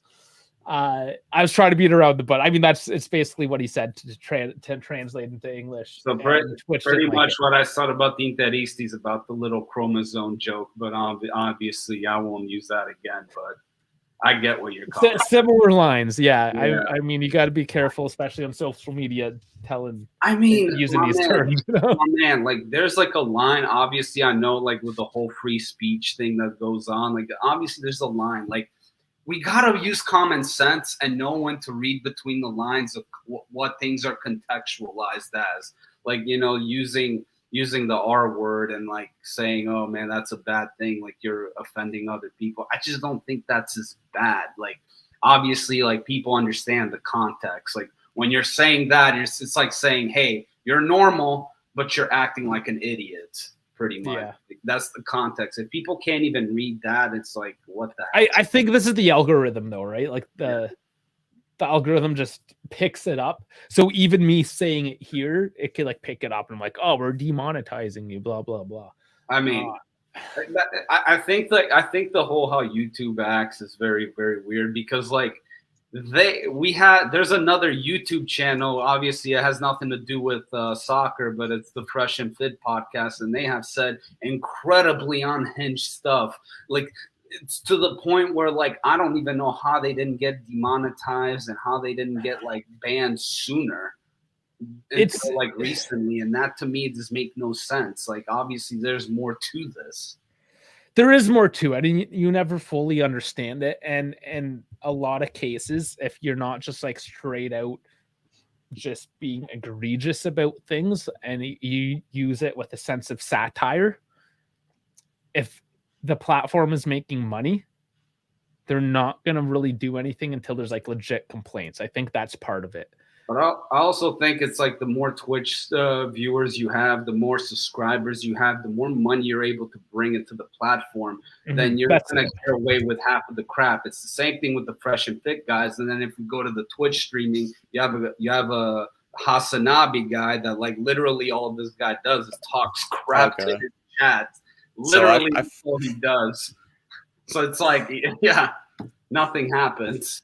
I found an article on it. It's like I don't know what language this is. It's oh, here it is. It's an Italian article I found. Okay, cool. So translated, it comes out to Daniele Rugani has ended up in trouble. All for a word said on a Twitch live broadcast. He was on a broadcast for a streamer called KF Frenzy or K Frenzy Frenesi. He's like one of the, I guess he's one of like the most popular streamers in Italy. And they were going to play Fortnite. And what he said was, if they see us dressed like this, they will push us straight away because they say, like, kind of like they looked handicapped kind of thing. So it's like one of those kind of things. Like, you know, he said kind of lost in translation probably, but like, yeah, I'm saying some kind of word like that. Yeah. Oh my There you go. Thanks for bringing that up. Because, yeah, I only found Italian articles as well. So Vlad's bringing something up here. I didn't even know this. Thoughts on Conte being present in the stands today? I did not even know that. I didn't even know he was present. I think I'm just going to chop it up to the fact that I think it's a restaurant he owns or his brother. I don't know. He's got business in Turin and he's in Turin a lot. It could have just been one of those things. And I mean, if you're trying, you stay in the game, right? Like he's not outside of the game yet. So why would he not watch it? No, what I think it is that he's watching the match and he's looking at Allegri dead in the eyes and goes like, "You better not screw this up, buddy." Take that shit. No. He's trying to learn from Allegri so he can not get fired again. How to be more corporate and presentable. How to be more corporate? Yeah. How to be more corporate? How to be more corporate and actually keep your job? Never happen. Anthony's saying, congrats, guys. So shut up, Juventini, who lost faith in Dusan and wanted him sold. If Chiesa and Dusan stay fit, we can challenge for the Scudetto. I don't think he's incorrect. Yeah. Most definitely. That's a true statement for sure. And I had my doubts. I said, I admit, like, if we can get the 70, even 80 million for him, trying to save some money, I think it was the smart way to do the way he was performing. But we've also always said that we want our players to do better and to make the team and make our team win. Yeah. And that is what's happening right now. I didn't care if Dusan left as long as we got a lot of money for him. But I think even him staying, I was happy. So to me, either or, as long as we got money. But yeah. And as far as with the Scudetto, I have three. I'm only gonna base it on a three-way race. I think it's gonna be Juve, Inter, Milan. And with Juve, their advantage is they're only playing once a week, so they're able to prepare and rest much better. With Milan, they have a very good squad depth. I got to give them, they did well in the Mercato. But what's going to hold them back, I think, I could be wrong, is that I think Simeone Inzaghi, the way that he prepares for leagues is not as good. I think he's a good cup coach. I think he's a good Champions League coach. Obviously, he proved it. But I think as a league coach, I don't think he's going to do as well. With Milan, that Pioli's a good coach, but what's going to hold them back would be the injuries because they have a lot of injury-prone players, very competent players, very good players, but they're injury-prone due to the fact that they're injury-prone might hold them back. So, like, if we're able to read between the lines and recognize the opposing team's weaknesses, we can win. I don't see this as why not. Yes, the other two sides are good. But we could definitely win the league. Like it's very, very possible. A big test definitely will be Juve Milan, like AC. That'll be a very, very big test because like you said, they have incredible depth. Pulisic has come into the Serie A and he's pretty much fit right in immediately. He's doing well for them. You know, Giroud's out here scoring again. It's like dude's turning back the clock. I think Giroud's injured though, right? I believe he got injured in the France game. I believe he is, but I mean, it's like more or less, just like they're scoring again. They're coming back and they're trying to do something. They did because they did a really good in the market this year. It was they had incredible signings, Well, you got to thank the selling of Tonali and the FIGC. Obviously, the FIGC. Yeah, definitely. You got to love that. Gravina played his cards right. That's the only way they're gonna beat us. Obviously, like that's. I think though the underlier for them that's actually going to really, really help out is Ruben Loftus-Cheek. He's going to be like their main core in the midfield. He's going to help them out incredibly a lot. I have a hot take on this for Milan. I feel like one surprise player is going to be Giannis Musa. Like I said, I have a hot take on that. I think he's a good player. Yeah, I mean, they have loads of good players they got this year. I mean, Chukwueze getting that last minute too, like he's incredible himself. You know, the guy's fast. He is fast as hell. He honestly, I'm a little worried about if they were to put Chukwueze on against Gatti. I'm not gonna lie, I'm a little worried. Dude's fast. He might burn Gatti. Well, then again, we got Weah, we got Chiesa, we got. I mean, yeah. And then honestly, we put it into consideration. Milan's defense is not that good. Their goal, so Maignan is good. That's what I was gonna mention. I was gonna mention their weak points, probably their defense. With I mean, they have Calabria and Florenzi for their like right hand side, and then you got some Mori who's pretty much not looked as nearly up to his potential that he was. He was like supposed to be like up here as like one of the next best English defenders. Everybody was up in arms when he didn't get chosen instead of like Maguire for the England national team, but he just hasn't lived up to that potential. No, I think Inter might be the bigger threat. I think they have a better squad depth, but again, it's that thing with Inzaghi's not able to prepare well for league. That's probably where like their weaknesses are going to be. Because I'll tell you one little thing. So I have two buddies of mine, Interistas. In March, I remember March to mid-April, they wouldn't shut up saying how much they wanted to sack Inzaghi. The moment he started doing well, winning matches, then going to the finals, they shut up. So, yeah. Well, it is still very early. I mean, the game is starting right now, actually, the Inter Milan game. So, I mean, let's watch that if we can. I'm actually going to cut this one a little bit shorter today because we are going to come back Monday.